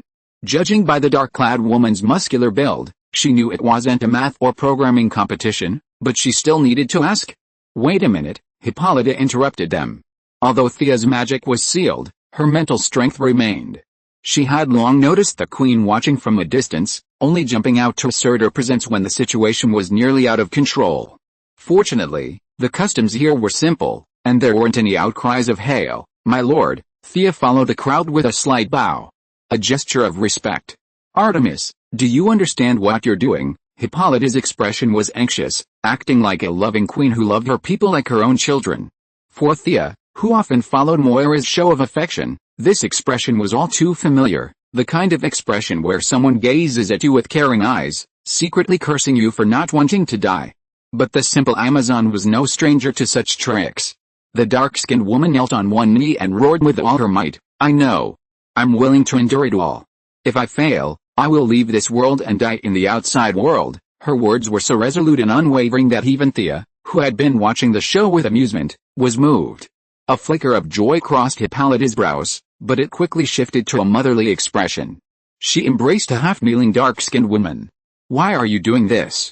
Are they trying to instigate you? She glanced at the people behind her, silently memorizing their names. A queen with excellent political skills needs to pull out the dirt from the carrot, and she doesn't care about a mere brainless fool. But the black woman is not as cunning as her. She has long forgotten that she was provoked to cause trouble and insists that it was her own idea and no one instigated her. Well, then I can only bless you, my child. May the lightning of the Heavenly Father always illuminate your way forward. Hippolyta showed off her acting skills and won a lot of support. She turned to ask Thea. As a respected guest, it may be rude for me to say this, but are you willing to accept her challenge? If you win, you will be named the Moon Goddess. Then you will be our sister and we will be inseparable. I do. Thea couldn't back down. As for what to do if she lost, she hadn't thought about it. According to the black woman, if they lost, they would have to leave the island. For them, leaving the island was more important than losing their lives, but for Thea? That was all she could do. Out of consideration for the islanders, the old woman, Hippolyta, couldn't openly support her.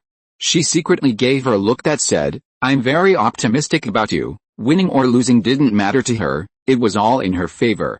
She left happily with her guards. Thea, you shouldn't have agreed to this. Diana, now considered a friend, said urgently after the crowd dispersed. The naive child had no idea of the complexities behind this, she simply saw an impending duel. Speaking of duels, Thea remembered, damn it. No one in this group had spoken to her. How could she even challenge them? Fortunately, there was someone understanding enough to ask. That big dark guy from earlier. Thea pointed at the now distant dark-haired woman. What's she challenging? Diana's mouth dropped open, a hint of surprise. You don't know? You accepted the challenge without knowing. Thea stared at her speechlessly. How should I know? No one told me. Is it in that Colosseum over there? Thea had seen the Roman-style amphitheater when she arrived. She didn't know if it was there originally or if it was added later, but it looked quite impressive. No, you're accepting a challenge in the name of the Moon Goddess. The time and format are yet to be determined.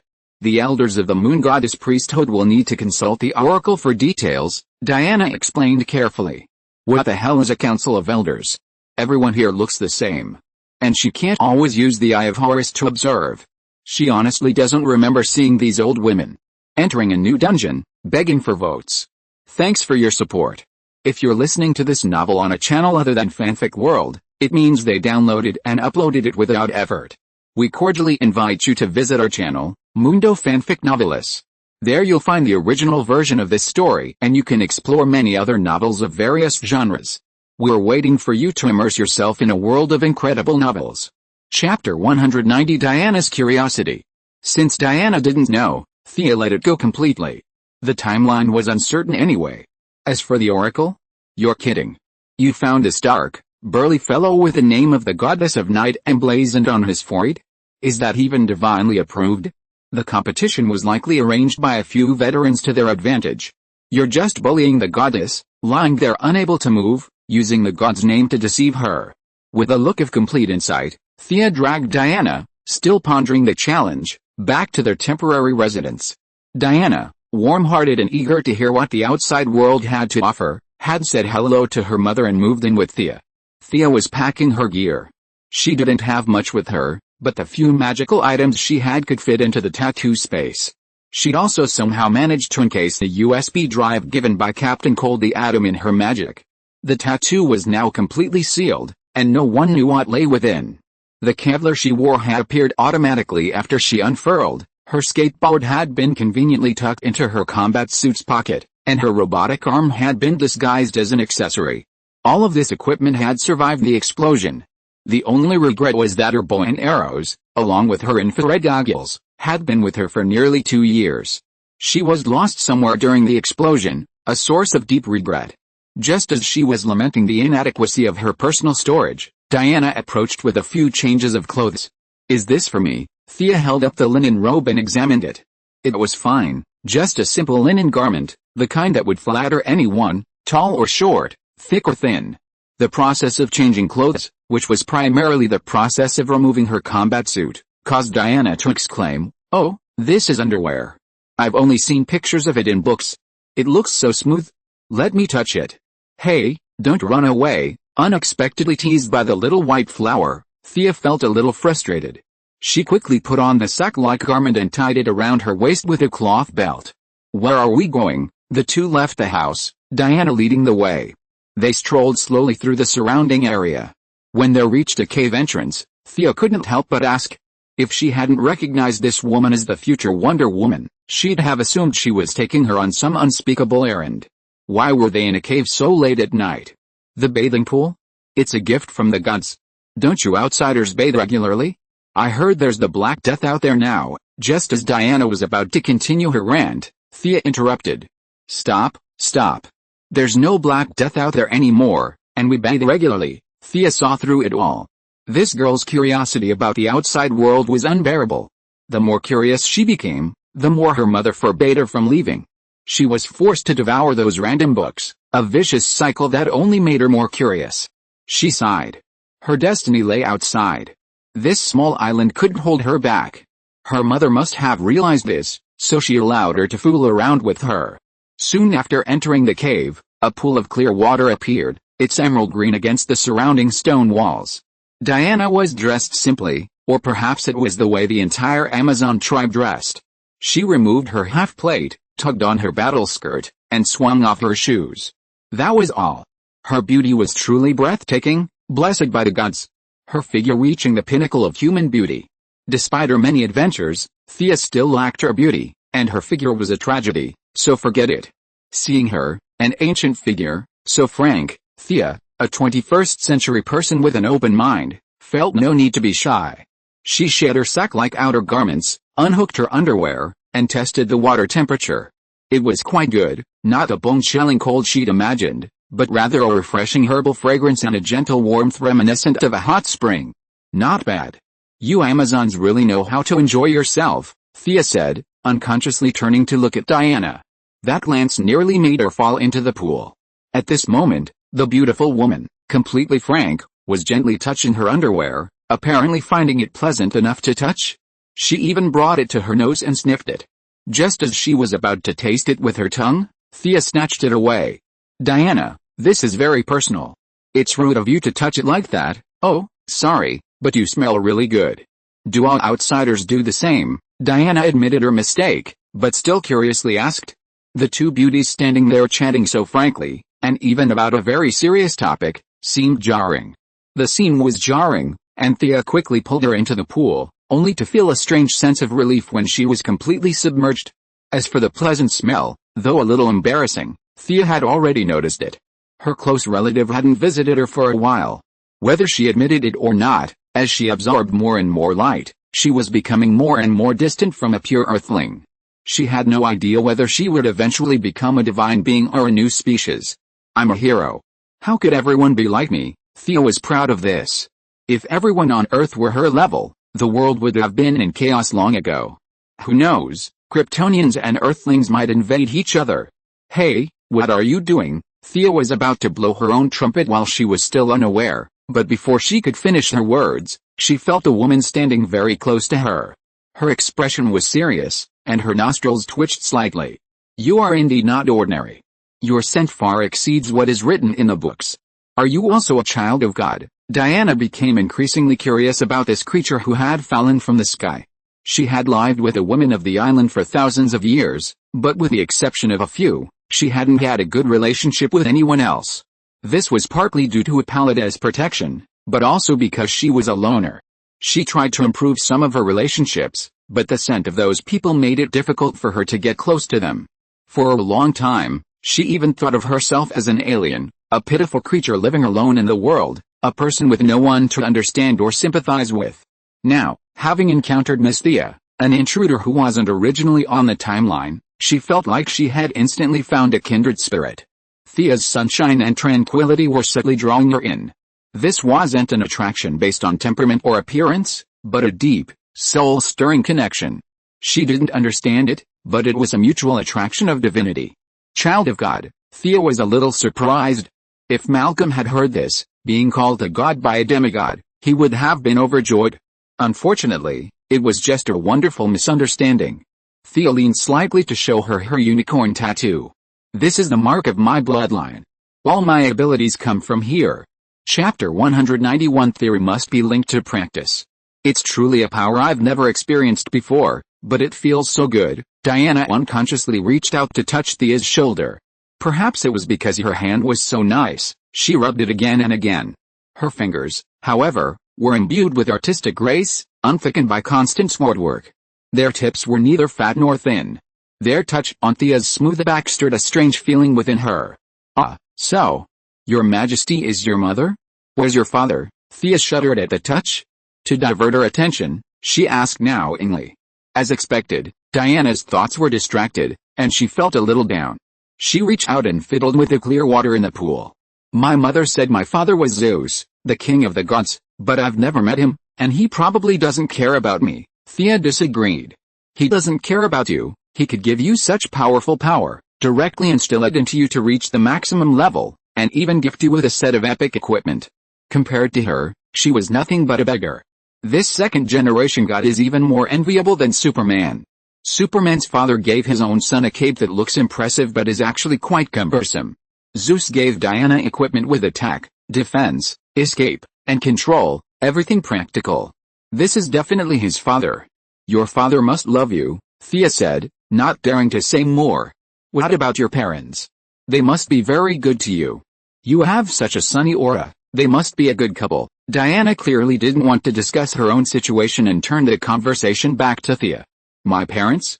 They're very good to me, yes, they're both good to me.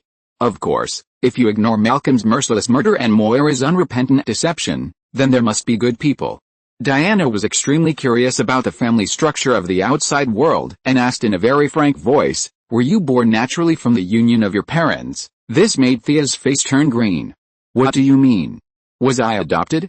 This girl is so naive, she could only manage a reply. "It's like that outside. Have you seen them have sex?" "What's it like? Oh my god, Zeus, help." Thea was on the verge of collapse. How could I have possibly seen that? Even as open as Europe and America are, there are limits. Thea could only shake her head grimly. But she quickly realized that Diana's questions were extremely profound, and her understanding was too narrow. "I mean, how did life first form? Did it really grow from the body? What was it like when you were first born?" She rubbed her smooth belly, a look of disbelief on her face. Thea was at a loss for words to respond to her increasingly off-kilter questions. Who, besides time-traveling speedsters, had witnessed their own birth these days? Fortunately, she was well-informed, and she rambled on about the origins of life to Diana. If anyone eavesdropped, they'd surely think two expectant mothers were discussing childbirth, when in reality, they were still light years away from that stage. The two sat by the pool and chatted frankly about the birth of life. Diana cross-referenced theories she'd read in books with Thea's, finding them all correct. Thea was speechless at her clinging to the books. What's the point of just talking about theory? It's all about connecting theory to practice. Come, lie down, and I'll explain it to you. An indescribable scene drifted by. Refreshed, Thea returned to her quarters, answering Diana's myriad questions like a close friend. Luckily, Thea was already a good student, and the fused time traveler was the type who read a lot of miscellaneous books. She could manage Diana's questions about everything from the sky to the sea. But then, Thea's head grew heavy, and she fell asleep amidst the constant stream of questions. Thea, wake up, wake up. How can you, the outsider, sleep so well? Diana woke early, found her still asleep, and went out to practice martial arts, as per tribal custom. After breakfast, she returned to find her still asleep. What excellent sleep quality. We were shouting outside, and you didn't hear us? Drowsily, Thea sat up, not thinking anything was wrong. What young person doesn't like to sleep? Besides, her physique was the type that would naturally thrive regardless of exercise, so there was no need to train in the hottest and coldest days of summer. Before she could even finish her yawn, an elderly woman in a long robe stepped out from behind Diana. Good morning, Miss Thea. You look well rested. We'll be holding the first Artemis competition in the square this morning. You must stay strong. The elderly woman patted her shoulder, seemingly with concern, and left the cabin with a half-smile on her face. Diana was also perplexed by this woman's hasty arrival and departure, leaving Thea with nothing more than a word and scurrying off. She's so simplistic. She didn't even tell you what the competition was about. This isn't the norm. Thea waved her hand. This old woman was clearly Hippolyta's opponent, skirting the rules. Did they specify the rules? They did. But she didn't explain everything. Afterward, she'd only accused Thea of slacking on details, saying nothing serious. But her motives were nefarious, and she was determined to make things difficult for Thea and ultimately undermine Diana's mother's reputation. Thea was familiar with this kind of tactic. It was a somewhat unseemly workplace tactic, but even familiar enough, it certainly irritated her. She thought to herself, old woman, I've got your face. Just wait. The Germans will come in a few months, and you'll die in front of me, and I won't even come to your rescue. After getting dressed, she grabbed hold of the still angry Diana and said, come on, take me to breakfast first. By the time they reached the cafeteria, Thea was already a bit upset.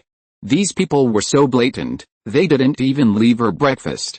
They'd used the excuse of intense morning drills and eaten everything.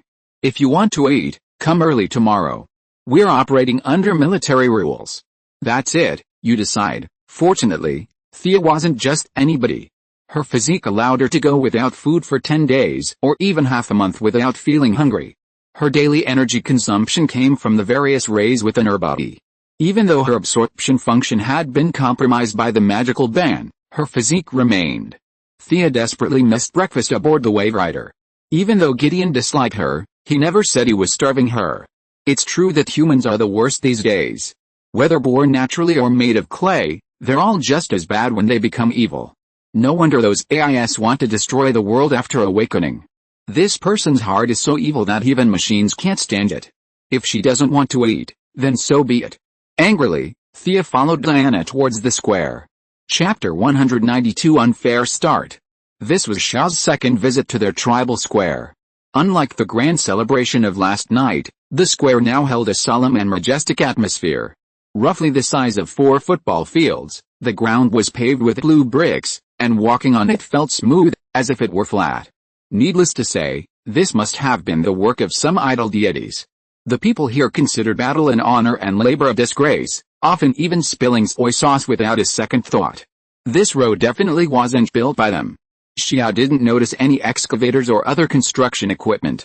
Given their productivity and values, how could they have built such a smooth road without divine intervention? There was no podium, and no one was playing the athlete's march. There were only 2 participants. Xia's first sight upon entering was a strong, dark-skinned woman standing erect. She was about 5 feet 4 inches tall, the second tallest woman after Diana.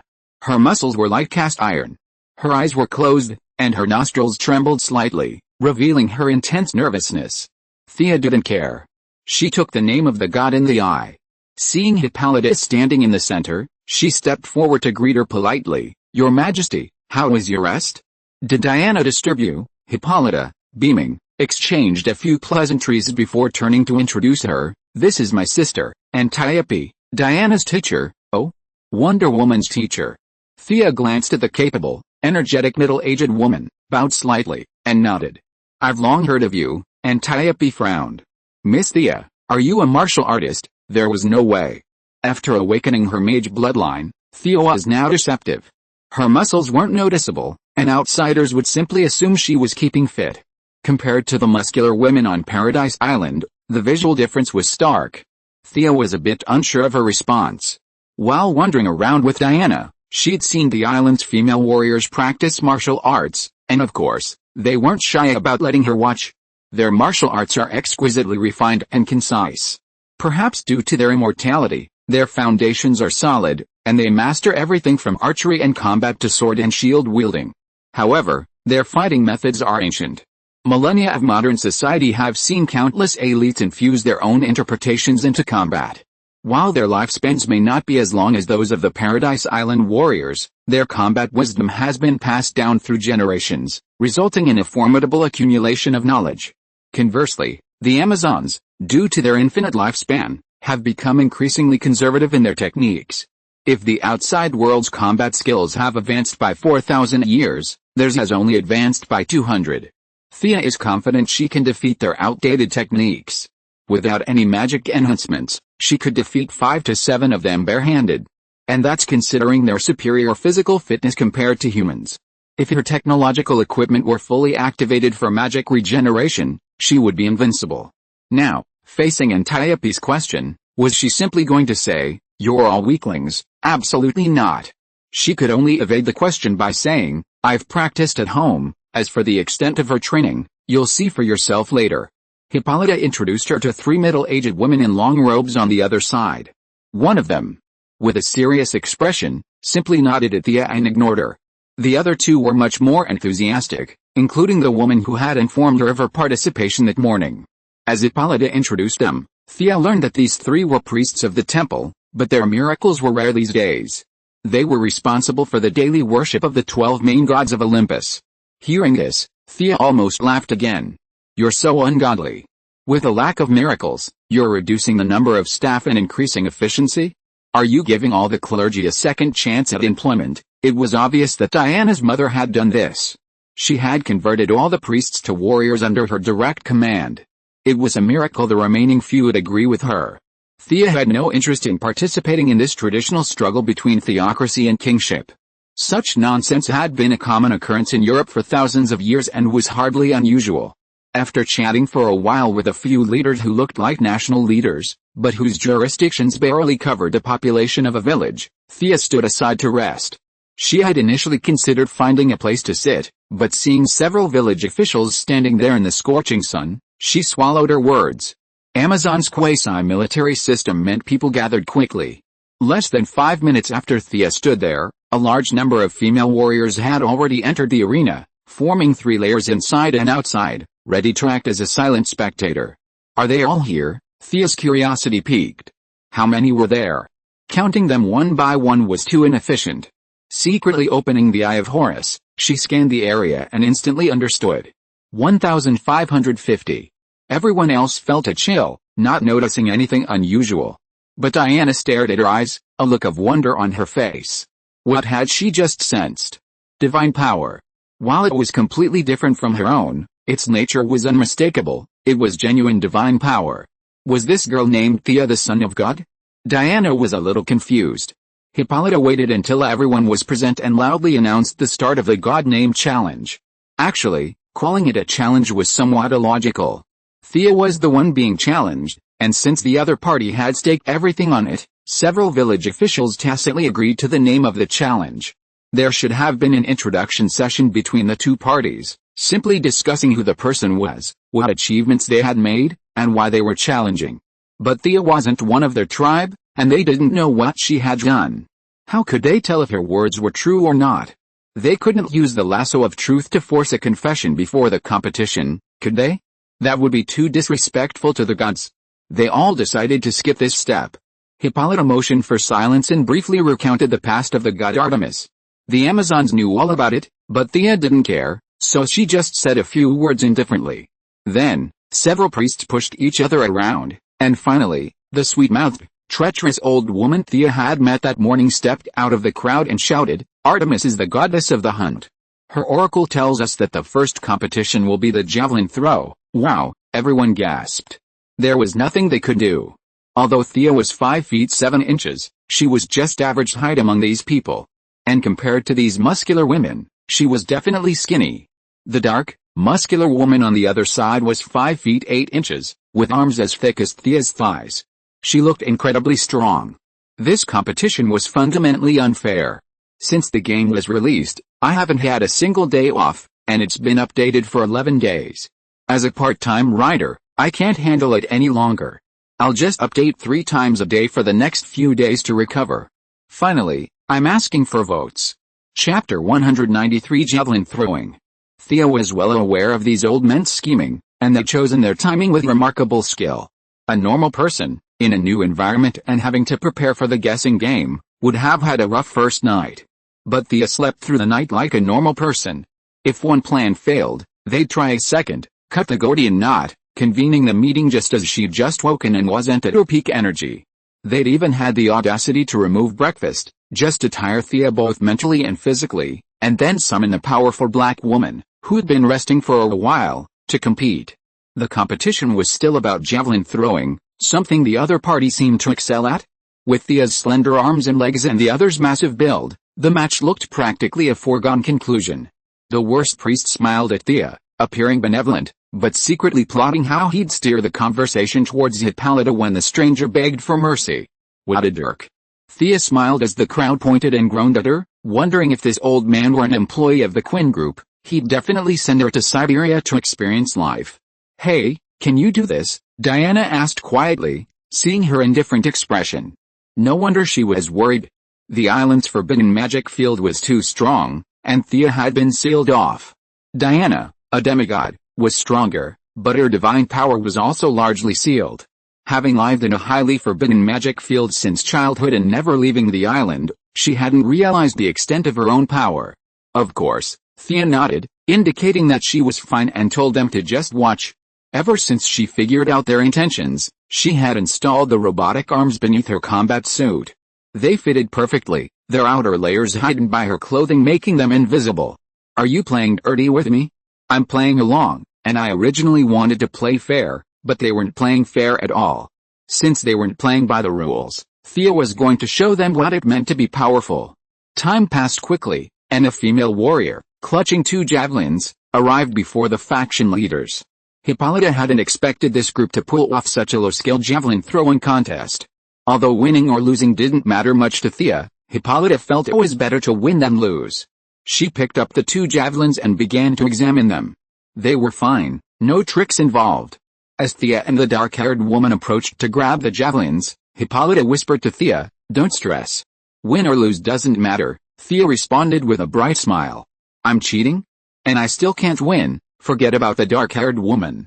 Even if Diana herself were to take on the battle, she might not be as strong as herself, even with such a powerful forbidden magic field. The crowd automatically made way for a gap. The meaning was simple, just throw the javelin where there were no people. Who's going first? Seeing the dark-haired woman's silence, Thea could only ask. They couldn't both throw at once, could they? The other person shamelessly insisted that she had thrown the javelin from a distance. If Thea didn't want to explain, she would have to throw it again. Just thinking about that scene was ridiculous. Besides, she only needed to have a crowd of people watching once, she would get tired of it if she did it too often. Before Hades could reply, the priest who had made Thea look like she deserved a beating after earlier in the day jumped out again and said kindly, "You're the guest. Let Artemis go first." Thea nodded and stepped back. The old man was probably planning to let the black woman do well to undermine his confidence. He really thought too much? She waved her hand, indicating, "You go first." Since this wasn't a formal competition, there were no boundaries or anything like that on the ground. The judging was based on the eyes of the crowd. Even a couple of run-up steps wouldn't be a problem. Hades adjusted his breathing, brought himself to peak form, grabbed the javelin in his right hand, and ran with all his might. The deep, thumping sound of her footsteps accompanied her footsteps for more than 10 meters. Hades felt his muscles fully mobilized. He pushed off the ground, twisted his waist, and flexed his arms, his momentum reaching its peak. Then, he instantly exploded. The javelin flew out of his hand, flashing through countless people's retinas like lightning, tracing a graceful arc before burying itself in the distant mud. Not bad, Thea took a quick look and estimated it to be about 500 feet, which, converted to meters, would be 150 meters. Remarkable. The best world record for javelin throws is just over 100 meters, and this guy easily broke the world record by 50 meters. These clay figures truly possess physical prowess beyond human standards. Those deserving priests probably knew this when they proposed this competition. The surroundings finally erupted in discussion, but the priests on high offered no effort to intervene. Artemis has probably achieved the best result of her life, someone close to Hades Huang said with envy. That outsider might be in trouble, a neutral, sarcastic remark. Diana, the only one who showed any sign of friendliness towards Thea, was pulled aside by Hippolyta, not participating in the discussion. Thea simply ignored the surrounding noise. She'd been vilified by all the major Star City media outlets a while ago, but she remained indifferent. Their gossip had no effect on her sanity. Besides, she didn't need a mind. With her robotic arm fully energized, its strength increased to around 5 tons. Blackie couldn't even reach 1 ton, so she could easily crush her. Hey? Why is she throwing with her left arm, left-handed? Her form is so amateurish. Has she never thrown before? The onlookers debated. Thea was also frustrated. She'd never practiced javelin before. She'd seen it on TV, but never in real life. Moira's goal was to raise a lady. As a child, she'd learned piano, yoga, and other such things. What kind of mother would teach her daughter to throw a javelin? Old Ma and Ms. Shiva both practiced more technical martial arts. Perhaps the only person Thea knew who could wield a javelin was Batman, though that was a questionable point, as she'd never seen him use one. The constant chatter around her made her feel a little depressed. Their tone was like calling someone a country bumpkin. This guy has never practiced with a javelin. Their tone and demeanor were like saying someone in modern society hasn't been exposed to the internet. Come on. Who practices that in modern society? You're the unsophisticated ones. She blocked out the surrounding noise and tossed the all-metal javelin. She had no flexibility or feel for it, and she couldn't even grasp the specialized techniques. She stood still, gripping the javelin in her left hand, and flexed her arm a few times. The weight felt like nothing. She turned to the bad priest, who looked like he was about to faint with laughter. Then I'll throw it. Watch carefully. Okay, we're watching. Go ahead. The bad priest was so happy that he almost laughed out loud, but he forced himself to hold it back. Chapter 194, Surprising Results. Thea also smiled at the old man, asking in a dazed tone, then I'll begin, you must give it your all. Throw it far away with all your might, the evil priest said, demonstrating the throwing motion, his face full of encouragement and motivation. The two looked at each other, both grinning widely, leaving Diana beside them somewhat bewildered. Thea began practicing the movements on the spot. With her martial arts skills and excellent memory, such a simple throwing motion was not difficult at all. She understood it at a glance, but switching the force to her left hand was somewhat awkward. She tried it on the spot, but it just didn't work. Forget it, I won't practice anymore. The force wasn't scientific, so the effect would definitely be less, but the power was overwhelming. The run-up and lunge were completely useless. She bent her arm backward, the mechanical arm worked at full power, and with a whoosh, it was thrown out. The metal javelin made a chee-chee sound through the air and disappeared from everyone's side in 0.1 second, becoming a small black dot. The scene was completely silent. What did this mean? Except for Thea and Diana, who was somewhat certain that she was the son of God, everyone at the scene was stunned. The bad priest stared at Thea with wide eyes. You are playing tricks. She didn't know what to say halfway through. She wanted to say that this result did not count, but she was not so shameless in front of thousands of people. Hippolyta looked at the three priests with a smile. Look at this result. As long as they said that the result did not count, she would immediately counterattack. With so many people present, no one would support them staring at each other and talking nonsense. Let's discuss it. The old priest, who had been silent, pulled his two companions with flushed faces, and the three of them went to the side to discuss. They had decided to talk nonsense, and the thousands of people at the scene were almost in an uproar. Did you see that? It flew to the horizon. It's terrifying. How can such a tiny body possess such immense strength? Is it the power of Hercules? I wonder who's stronger, her or Diana, the crowd murmured. Thea, unconcerned, retracted her robotic arm and approached Diana. Unaware that her action had sparked new misinformation, she thought, she and Diana are so friendly. They're truly the same kind of people. As the three priests reached a consensus and returned to the center, the crowd quickly quieted. The solemn, leading priest casually pointed at a female warrior and said, "Go see where it was thrown. Calculate the distance." Having given up hope in the duel, she had chosen the more neutral female warrior, simply hoping for a conclusion and a quick end to this awkward moment. The female warrior glanced at Hippolyta, received the queen's nod, and then leaped onto her horse, galloping off in the direction where the javelin had vanished. 15 minutes later, the female warrior returned on horseback, her face filled with urgency. Dismounting, the female warrior half knelt. "I swear to the gods that what I say is true." Several leaders nodded, signaling her to continue. The female warrior glanced at Thea with a hint of fear.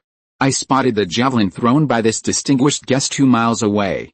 The tip of the spear lodged a full foot into the rock." Wow, her voice was loud, heard clearly by everyone around.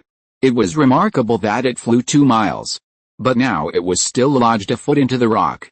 Of the 1,550 members of the Amazon tribe, everyone knew how to throw a javelin. What did Thea's javelin prove to be able to lodge into the rock? It showed it still had some force left. If it weren't for the rock, it might have flown hundreds more meters.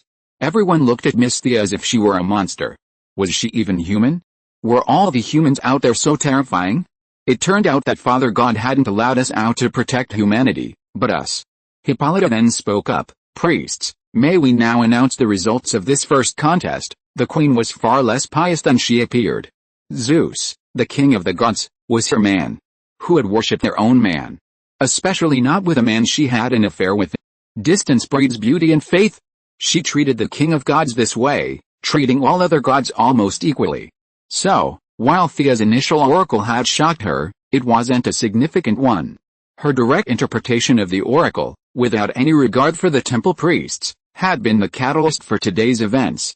The priests hoped to weaken Thea's influence by attacking her.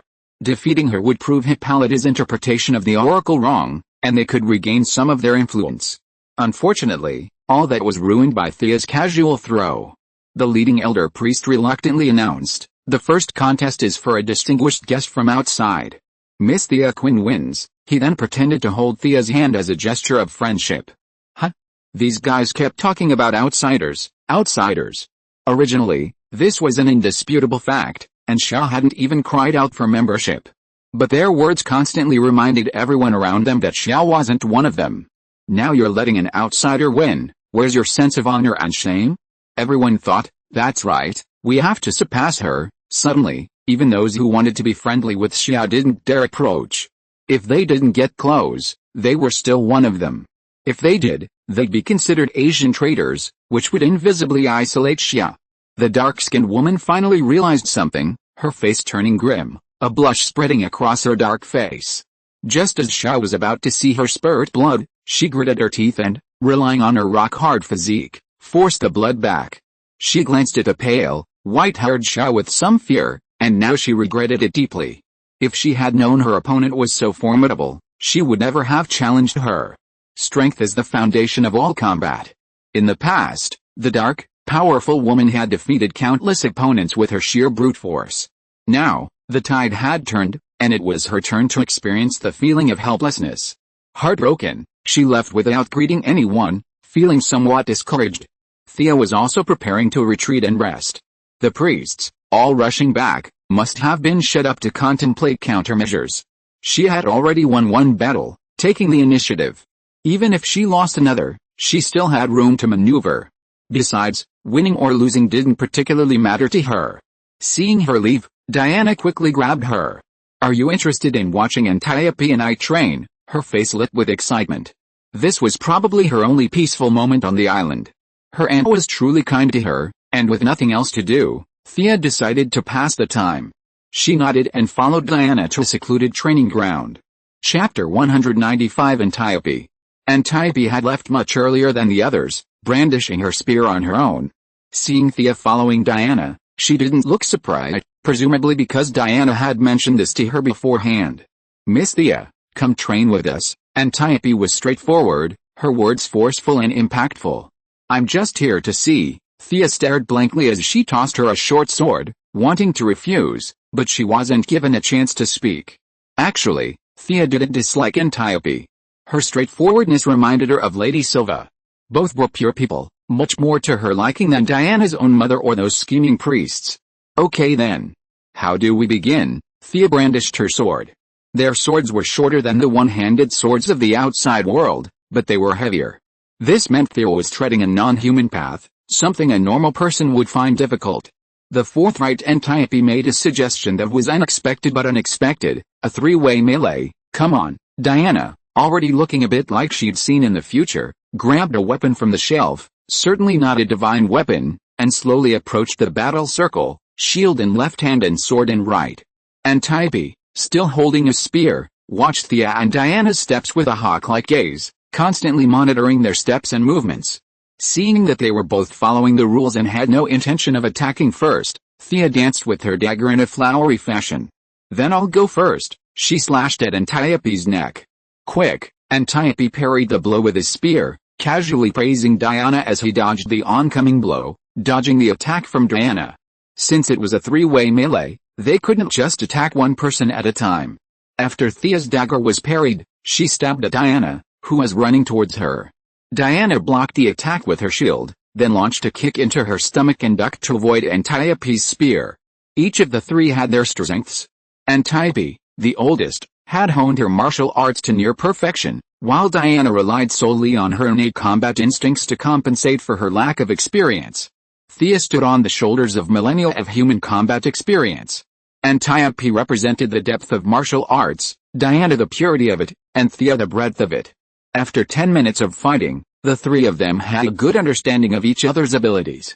This was primarily due to Diana and her aunt's deepest impression of Thea, as no matter how they shifted their tactics, they were easily parried and countered. Had it not been for the three-way melee, either of them would have likely been defeated by now. Millennia of human accumulation is no joke. There are masters who have single-handedly defeated the accumulated knowledge of an entire society, but they were definitely not these two.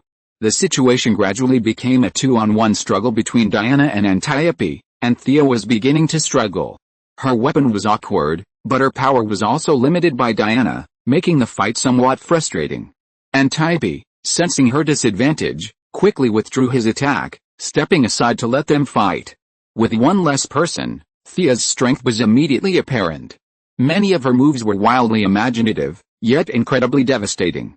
Slashing left and right, she steadily pushed back the still immature Wonder Woman, occasionally counterattacking but mostly blocking with her shield. Thea's sweat dropped. This girl has potential as a tank. She's so good with her shield, her parry, block, and dodge stats almost maxed out. In a short period of time, she switched through 7 sword techniques, employing techniques from Kashima Shindo Ryu to Iranian assassination techniques, employing the finest techniques from ancient and modern times, both Chinese and foreign, but still couldn't defeat Diana's relentless defense. Alright, I'm done, Thea breathed, discarding her now-necked dagger. Any further fighting would only drain her stamina, which was pointless, especially since she hadn't eaten breakfast. Although she wasn't hungry, the empty stomach made her feel uncomfortable. Diana excitedly took the shield and examined it. It was covered in countless scratches. The best way to repair it was to simply reforge it. Your moves are amazing. Did you come up with them yourself? How could I? They're the product of thousands of years of human effort. No matter how thick-skinned Thea was, she couldn't claim to have figured them out on her own. Why isn't it in the book? Thea facepalmed. How could such things be written in a book? How destabilizing. But it was hard to explain. If she did, Diana would surely ask more questions. The three of them resumed their daily teaching session, primarily Antiope teaching Diana while Thea watched from the side. But after a while, she noticed something was amiss. Their fundamental beliefs differed. Antiope advocated offense, while Diana excelled at defense. Perhaps her overly defensive ideals were too strong, leaving her with a hint of a lack of initiative. Their teaching was choppy and jarring. After enduring an entire morning, Diana finally said goodbye to the disappointed Antiope and dragged Thea out for lunch. Ouch! Thea looked at the batter-like substance being served, feeling a bit nauseous. You're eating this? Yeah, we've been eating this for years. It's filling, nutritious, and tastes great. Thea stirred it with a spoon. The sight of it was unappetizing. Calling it pig food was a bit much, but even dark cuisine was a delicacy compared to this. She whispered to Diana, I'll treat you to a nice meal when we get off the island, Diana was startled, looking around to see if anyone was paying attention. She whispered, "My mother won't let me out. What are you afraid of?" "Forget it, you're right." Thea was tempted to just kidnap her. The skateboard activated, and she was off in a minute. But then she thought, Diana only had the silver bracelet on her now, which was a bit dangerous. Her epic equipment had been stolen by her own mother, and she wouldn't give it to her unless it was absolutely necessary. Better to wait for Steve Trevor and the Germans to come and raid. She swallowed her original plan again, lowering her head and taking 2 sips of the batter. Ugh! It's too undrinkable. No wonder Steve had to leave after just 2 days, he was probably driven away by the terrible food. Xiao was so angry that she instantly opened the Eye of Horus and scanned the entire cafeteria. She found that everyone was eating the same thing, and no one was making things difficult for her, so she gave up. She could still hold on for a short time, as there was still nearly half a year left. Forget it, just eat it anyway. Divine Eye? You are indeed the son of God. Diana was closer this time, unlike the mess in the square, and she could tell immediately that this was definitely a sign of divine power scanning. She looked at Xia angrily. Why don't you tell the truth? Is it because you are discriminated against in normal times that you dare not say it? Chapter 196 Salute to the Goddess? What did you say? Thea's heart skipped a beat. She acted out of habit, completely oblivious to the presence of a living being beside her, someone who could sense divine power. She was filled with regret. Who are your parents? Diana asked sternly, gazing intently at Thea's face. Look, I've even told you I'm Zeus' illegitimate child, and you're still hiding it. You're not a good friend. But Thea couldn't say it. The most taboo aspect of time travel is revealing one's parents' names. If she revealed Malcolm's name now, perhaps 70 years from now Diana would see Malcolm on the street, remembering Thea, and approach him for a chat. Given her personality, she'd definitely do it. Malcolm would be deeply offended. He might have been planning to meet Moira for a conversation, but because of the interruption, he couldn't go. The child born in the timeline from their conversation that day would be lost, and Miss Thea might never have been born. What a horrible thing. So Thea only introduced herself by her birth name. It didn't matter, having a birth name proved the person was born, while not having such a name meant it wasn't. Besides, there were countless people with the same name in Europe and America, but she couldn't even mention a single word about her family situation. Waving her hand, Diana, I really can't say. Sorry, is it some fallen god? Someone can sense it just by mentioning their name. Diana stroked her chin, forcing her imagination to think, as if she realized she had a problem. She'd already figured out the reason for the immense strength she'd displayed when throwing the javelin. It was probably some divine power she didn't understand. Seeing that she'd finally given up on the question, Thea breathed a sigh of relief. Hey, do you have a kitchen here? She doubted she could hold out until Steve Trevor arrived. She could endure a short period, but it looked like nearly 6 months was still a ways off. What if she starved to death before the old man arrived? Her idea was simple, no guns or cannons, we can just make them ourselves. I could probably just grab some kitchen utensils and cook. Diana was stunned by her wild idea. On Paradise Island, combat was a source of honor and labor of disgrace. For anyone to give up a sword and pick up a kitchen utensil was a disgrace. Discrimination and scorn were common. Fortunately, Diana was a relatively open-minded person, aware that the food they and her companions prepared wasn't popular with outsiders, so Thea's desire to make some herself seemed perfectly acceptable. She said she'd make a note of it and report it to the queen that evening. Haha, Thea grinned. Your queen even controls the kitchen. She was right to call her the village chief. That afternoon, Diana continued her so-called training, but Thea wasn't so enthusiastic. She went on her skateboard to find some ingredients. When Diana, exhausted, returned to her quarters, she almost thought she'd entered the wrong house. The floor was piled high with mushrooms, wood-ear mushrooms, and other things Diana couldn't name. Thea had spent the afternoon wandering the woods twice, finding a wealth of spices, though many needed to be dried. Fennel was plentiful on this island, and Thea gathered half a bag of fennel shoots. She even saw a few wild boars in the woods. They'd make delicious buns. Of course, it was too late now. When Thea saw Diana coming back, she casually said hello, hey.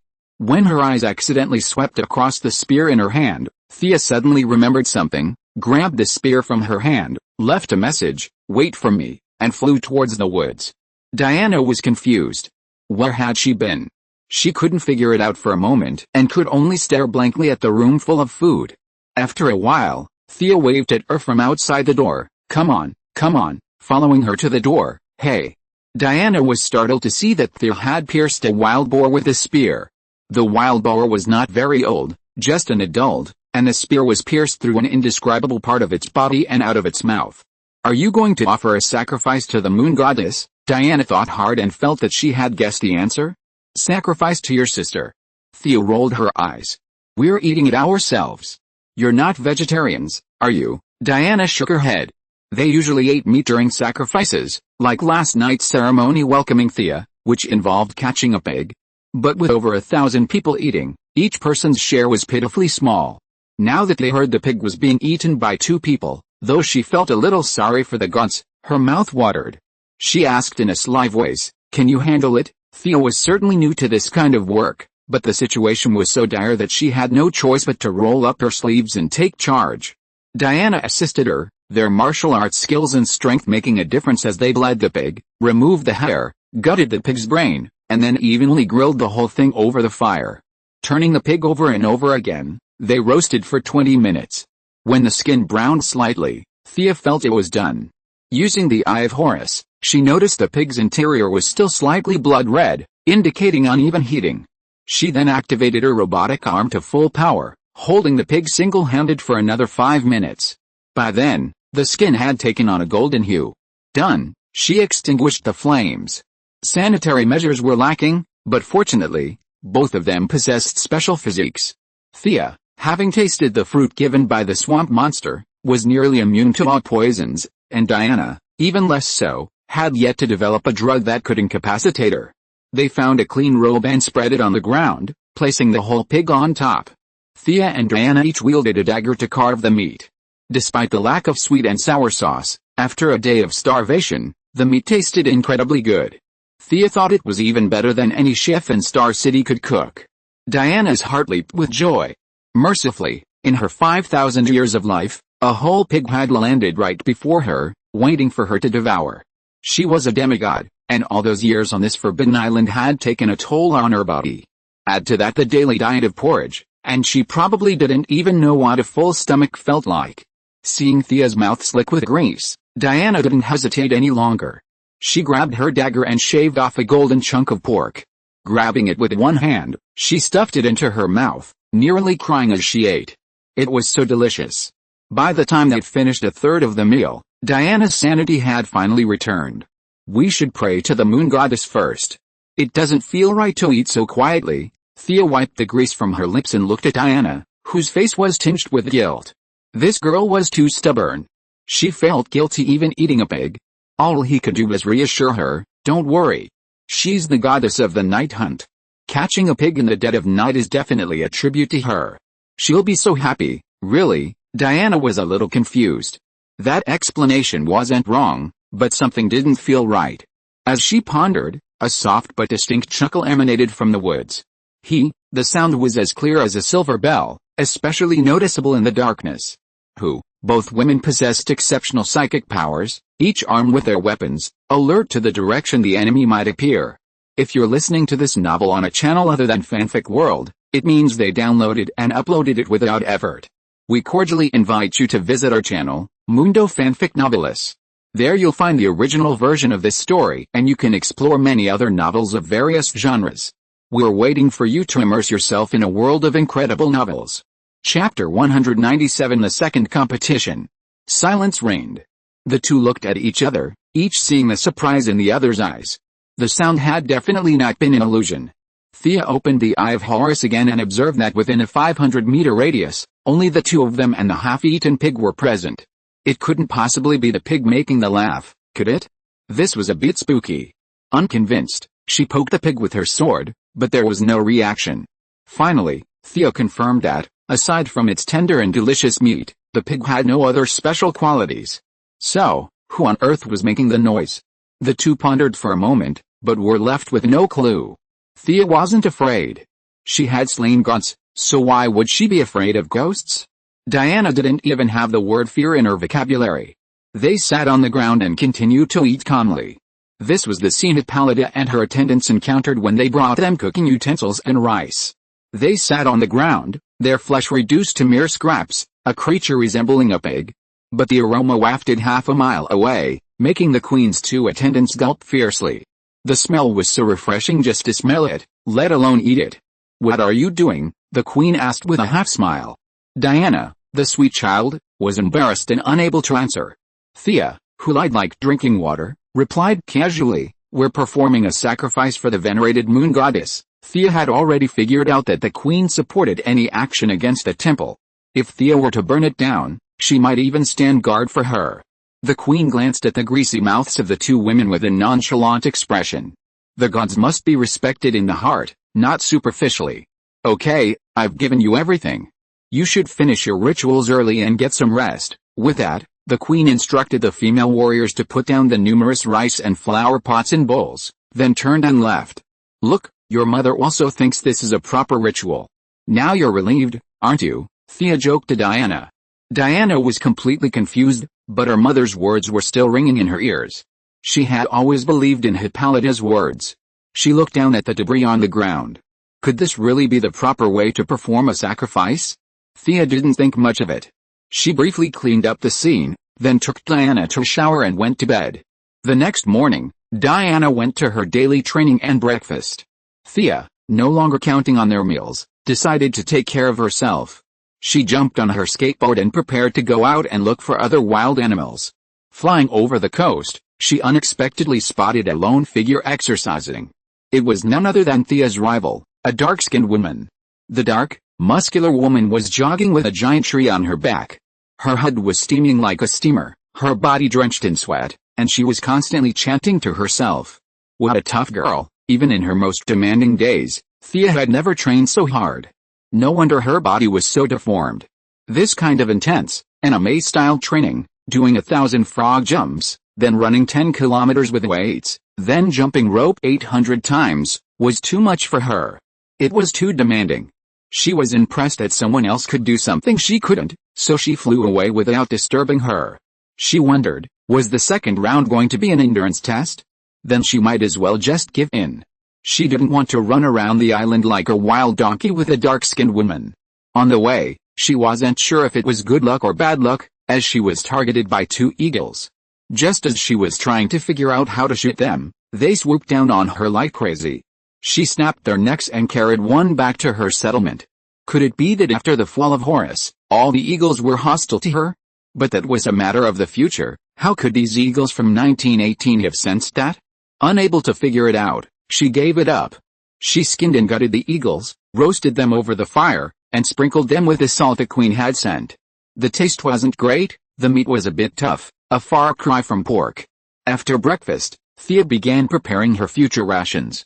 Compared to Gideon's sci-fi spaceship, this place felt like a primitive society. She wanted to eat steamed buns, but she realized she didn't know how to knead the dough. And then there was no Baidu in those days.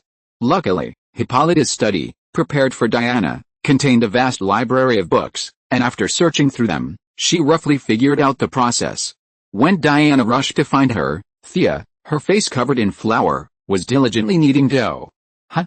Second round now, what? Come with me. There was no way Thea was going to hurry, her face was still covered in flour. This was the contest for the goddess of hunting, not the god of cooking. Diana could only watch her wash and change. After a quick glance to see if there were any flaws, she dragged her to the dense forest on the east side of the island. What were they doing there? Thea knew this place well, it was where she raised her wild boar and gathered many mushrooms. Since they had lost some time changing clothes and washing their faces, by the time they arrived, the entire island had gathered, waiting for her. The 3 priests were each more serious than the last. No one was playing grandson to her anymore, they all stared at her fiercely. The leading elder priest cleared her throat. The goddess of hunting needs the most skilled hunters. Your mission this time is simple, enter the dense forest, and victory will be determined by the number of prey you capture. Then, seemingly with good intentions, she offered a reminder, Miss Thea, you know how to shoot arrows, don't you? This was the idea they had painstakingly devised, play to your strengths and avoid your weaknesses. Aren't you strong? Let's switch to a more technical contest. Although the black, Strong woman wasn't particularly skilled with a bow. After 5,000 years on the island, these abilities had become almost instinctive, so they felt they had a good chance of winning. "Do you know how to shoot arrows?" Diana whispered. There was no way Thea had lost her bow and arrows, and these days she'd been hunting with javelins, so no one had ever seen her shoot. "Not bad, but I need to borrow your bow and arrows," Thea said modestly, but her inner scoundrel roared, "Are you kidding me? We're almost a family of archers. Black arrows, green arrows, red arrows, and you're asking me if I know how to shoot." Her vague words and the act of borrowing a bow and arrow made several priests smile knowingly. This time they finally managed to tie the score. Since she couldn't shoot arrows, it was natural that she didn't usually carry a bow and arrow. This was common sense. Diana handed a bow and arrow to her with a worried look, and told her to be careful. She tried the bow and arrow. Unlike the modern compound bows she was used to, Diana and the others used very ancient ox horn bows, which required a lot of arm strength, but the accuracy was more of a test of experience and eyesight. Fortunately, she had no shortage of experience in both arm strength and eyesight. She learned that there was no limit on the number of arrows, but there was a time limit, which was to set before sunset.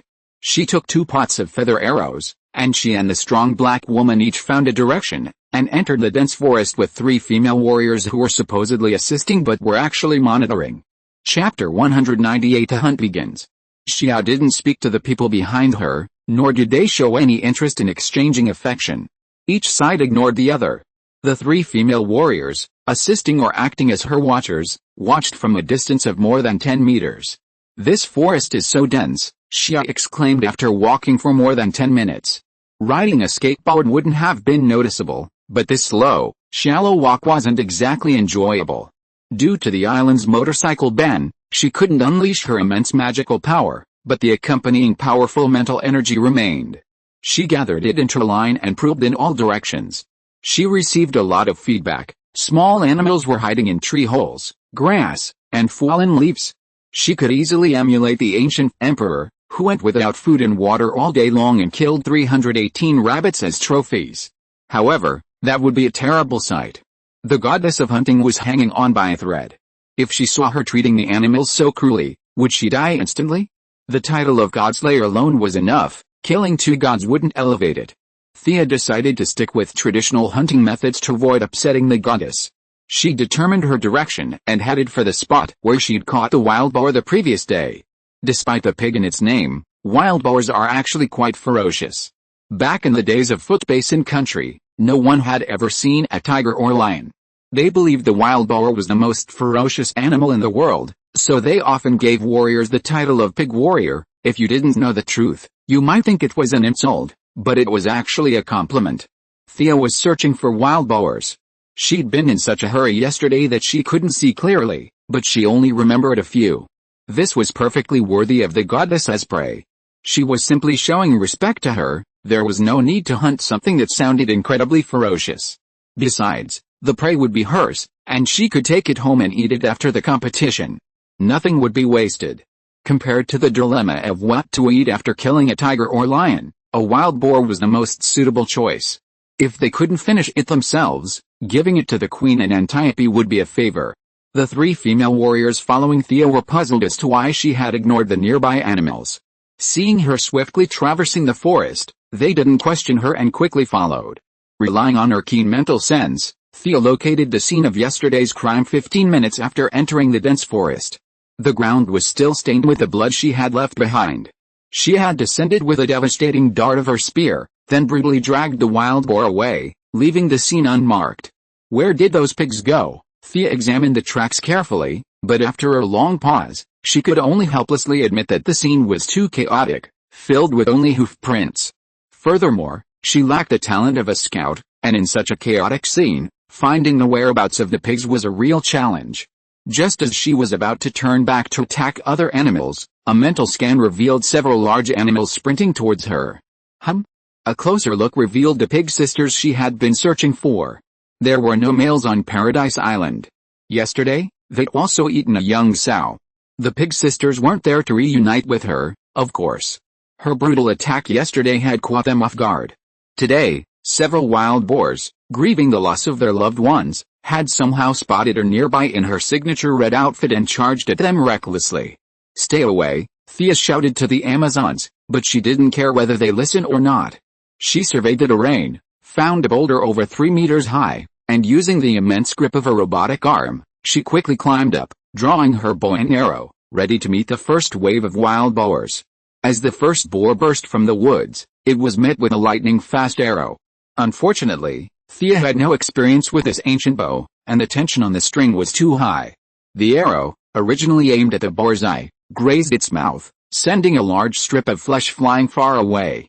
"She's incredibly strong, and her archery is passable," several Amazons, hiding in the trees, watched from afar. Thea's arrow stretched the bow to its maximum tension. The angle wasn't perfect, but it still left a bloody mark on the boar's thick hide, demonstrating the ultimate power and speed of this primitive bow. They thought it was impressive, but Thea felt humiliated. Missing such a large target was due to the bow itself, but also to her lack of practice. With her second shot, she didn't simply aim for speed. She channeled her mental power, correcting the arrow's trajectory. She drew another feathered arrow, gazed at the boar's bell-like eyes from afar, and released the bowstring.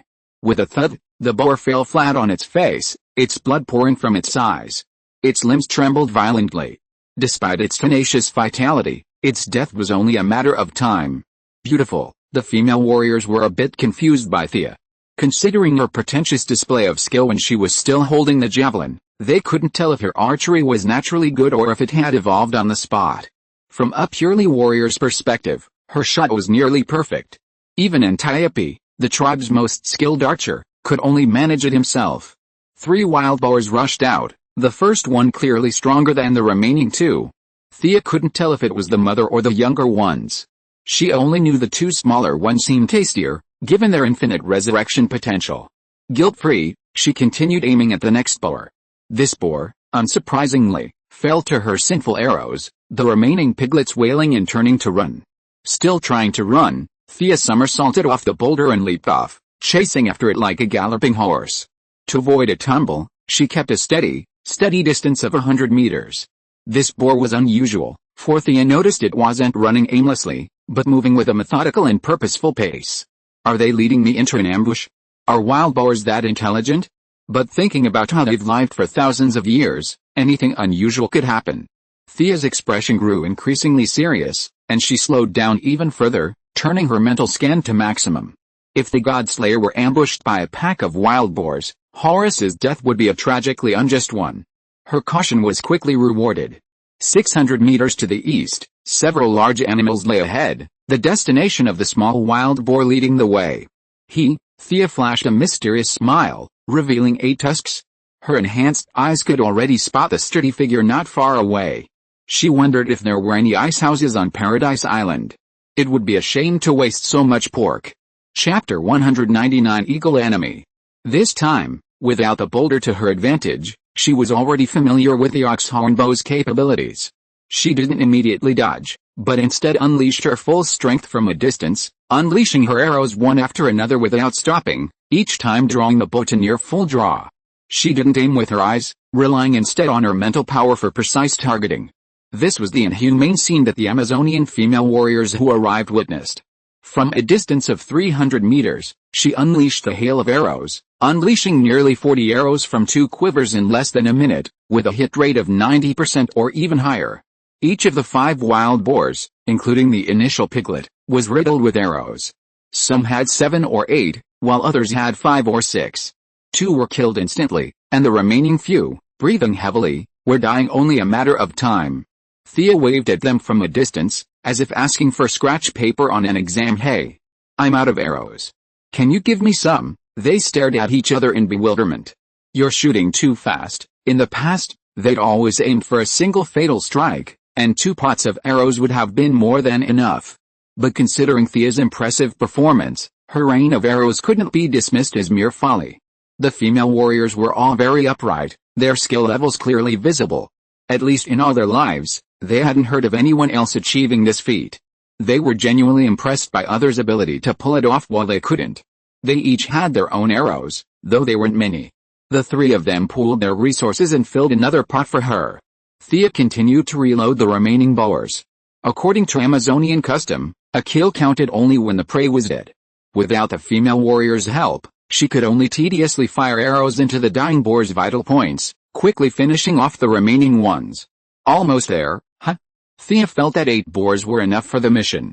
The dark-skinned woman might fight to the last second, but she wasn't so driven to victory. Too much is as bad as too little. She simply couldn't continue this pointless fight. She simply wanted to find her way back to her original time and space. If she couldn't get home, even giving her the name of Zeus, let alone Artemis, would be useless. Pack up and get out, she said, turning to the female warriors tying up the dead pigs with rope. Miss Thea, it's only been less than an hour? One of the female warriors tried to explain the sacredness and nobility of this matter, but seeing her determined expression, she swallowed the words back. The men quickened their movements. It was practically impossible for the 4 of them to carry 8 pigs. Fortunately, Thea, who looked like the reincarnation of Hercules, could help. Using a double-stranded rope to tie the pigs together, pulling them out was still possible. The 3 of them each carried 1 pig, while Thea, pulling the long string alone, was slowly making her way out when she suddenly felt a sharp, stabbing pain in her back. Someone's attacking. She immediately thought that the 3 female warriors were going to attack, but the next moment she realized that it wasn't the case. The danger came from the sky. She dropped the rope, rolled sideways on the spot, and dodged a blow from the sky. Seeing the attacker clearly, she was a little stunned. Oh my god! Why is it another eagle? She couldn't tell what species the guy who attacked her was, but he was really big. His whole body was dark gray, and he was about 1 meter long, with a wingspan of 3 meters. He had a sharp hooked beak. After missing the attack, he returned to the sky, staring at Xiao with 2 fierce eyes. Xiao wondered if her reputation in the eagle tribe had solidified into hatred. Why did every eagle look at her like an enemy? This is too unscientific. Your eldest brother can live for more than 200 years. How on earth did you identify the killer so early? The eagle, oblivious to her complaints, gracefully turned in mid-air, stretching its neck and letting out a hoarse, high-pitched cry that echoed far and wide. In less than 30 seconds, the dense forest seemed to come alive, as birds of prey continued to flock. Thea fired her bow repeatedly from below, but the eagle was incredibly agile, dodging left and right. Even with her masterful archery, it took Thea 5 arrows to bring it down. It was too late. Thea watched the dark figures appear in the distance, using the eye of Horus to survey them. There were 17 birds of prey, some large, some small, and of varying colors, clearly not of the same species. Whether spurred by her divine vision, or perhaps inspired by the shared hatred of the first eagle's downfall, the eagle's already swift speed increased dramatically. What bad luck! Thea quickly shouldered her quiver. She had already collected the arrows she had used to kill the wild boar. Amazonian iron making was sophisticated, and the arrowheads were all reusable. However, a number of tail feathers had fallen off, somewhat affecting her accuracy. Unleashing her psychic power and the power of the Eye of Horus, and running her left mechanical arm to near full power, she drew her bow to full strength, aiming for a bird of prey with a white head and sharp, iron-like claws that was about to enter her range. Huh? Is that a bald eagle? Thea was stunned. Isn't that an American bird? This is the national bird of the Lighthouse Country. It embodies the spirit of freedom and democracy. You have a Mediterranean climate here, so how did this American bird get here? Without a moment to complain, Thea shot down the national bird of freedom and democracy with a single, guiltless arrow, then drew her bow again for the second bird. With continuous drawing and firing, she had shot down 6 birds of prey of various shapes. The female warriors had already taken cover. Many of these birds had never been seen in their 5,000 years, and who knew where they had sprung from. Their mission was simple, just watch, until one side was completely annihilated by the other. Thea didn't have time to release her arrows leisurely. The falcons were too fast, and the boars were nothing compared to them. She constantly used trees and other cover to avoid the enemy's pounces. One of them got too close, and her robotic arm, with full force, blew its head off. Damn it, if I'd known it was so brutal, I should have brought a knife. The punch was certainly powerful, but even with her mild mysophobia, it still felt uncomfortable. She was splattered halfway with blood, and some white and yellow debris splashed on her, making her nauseous. But even if she was disgusted, she wasn't so sick that she couldn't walk anymore. She constantly looked for openings before the falcon swooped down, using her bows and arrows from a distance. and charging directly at them from close.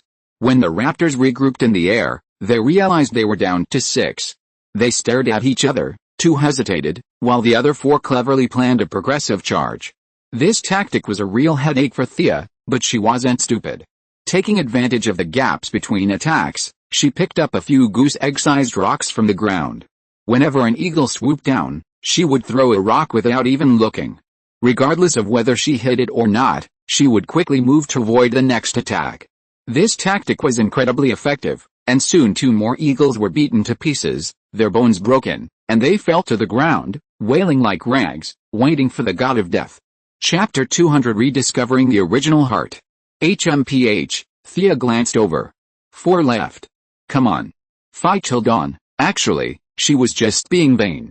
The belligerent, the murderous ones were all on the ground. The few in the sky weren't quite so brave, relying only on their small size and speed to survive. But for unknown reasons, they refused to fly away.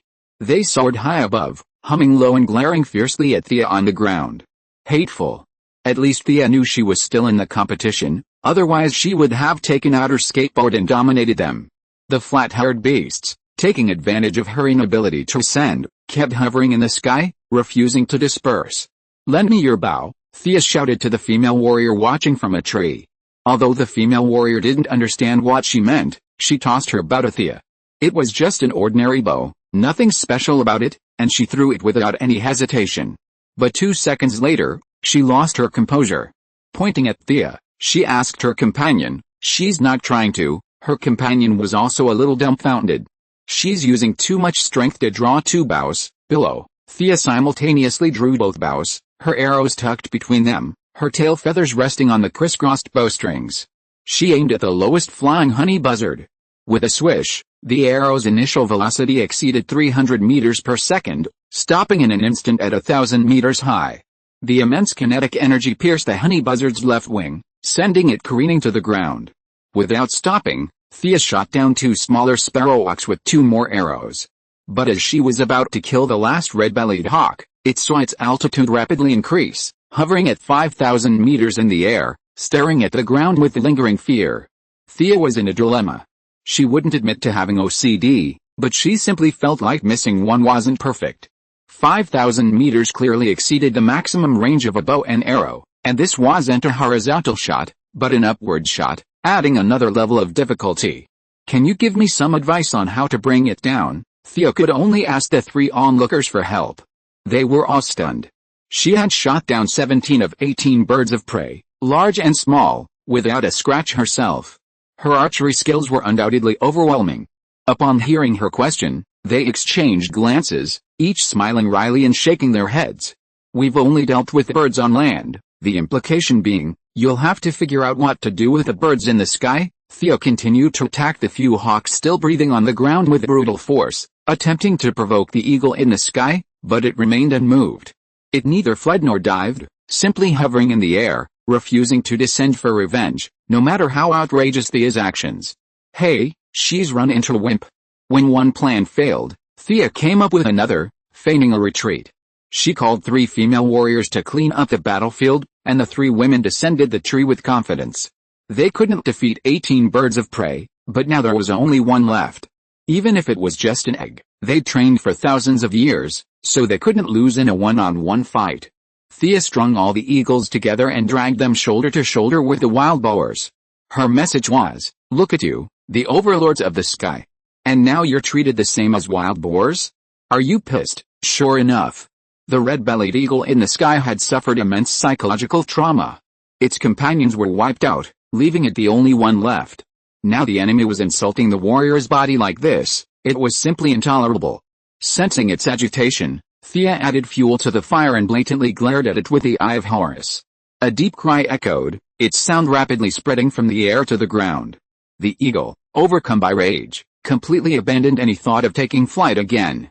Leaving no energy to spare, it accelerated to its maximum speed, intent on piercing this blasphemous creature, completely unconcerned with its own fate. Well done. Facing the eagle's desperate charge, Thea finally felt a surge of passion. This opponent was worthy of respect. With intense concentration, she knocked her arrow and aimed it at the rapidly approaching eagle. As the distance between them drew closer, Thea could now discern every feather on the eagle's coat, but she didn't rush to release. This state of holding back was a burden and a distraction for her opponent. She waited for the perfect moment to strike. As expected, her sharp gaze caught the eagle's eye, causing its reckless charge to falter slightly.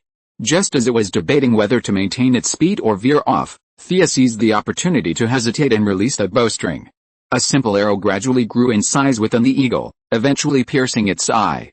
Ah! Thea raised her bow and shouted to the sky. The three female warriors were also inspired by her achievements.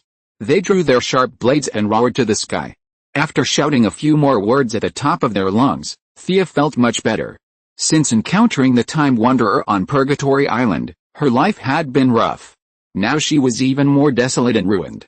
Home was a distant dream. These heavy facts had been weighing on her not-so-broad shoulders. Today's exciting killing finally allowed her to vent most of the depression in her heart. At the same time, she also got rid of all the influence of her fusion with the unicorn on her personality. She was just herself. She loved the kind of passionate battle. She was not some compassionate Circe. She had no interest in being a great and glorious superhero. She just wanted to be herself.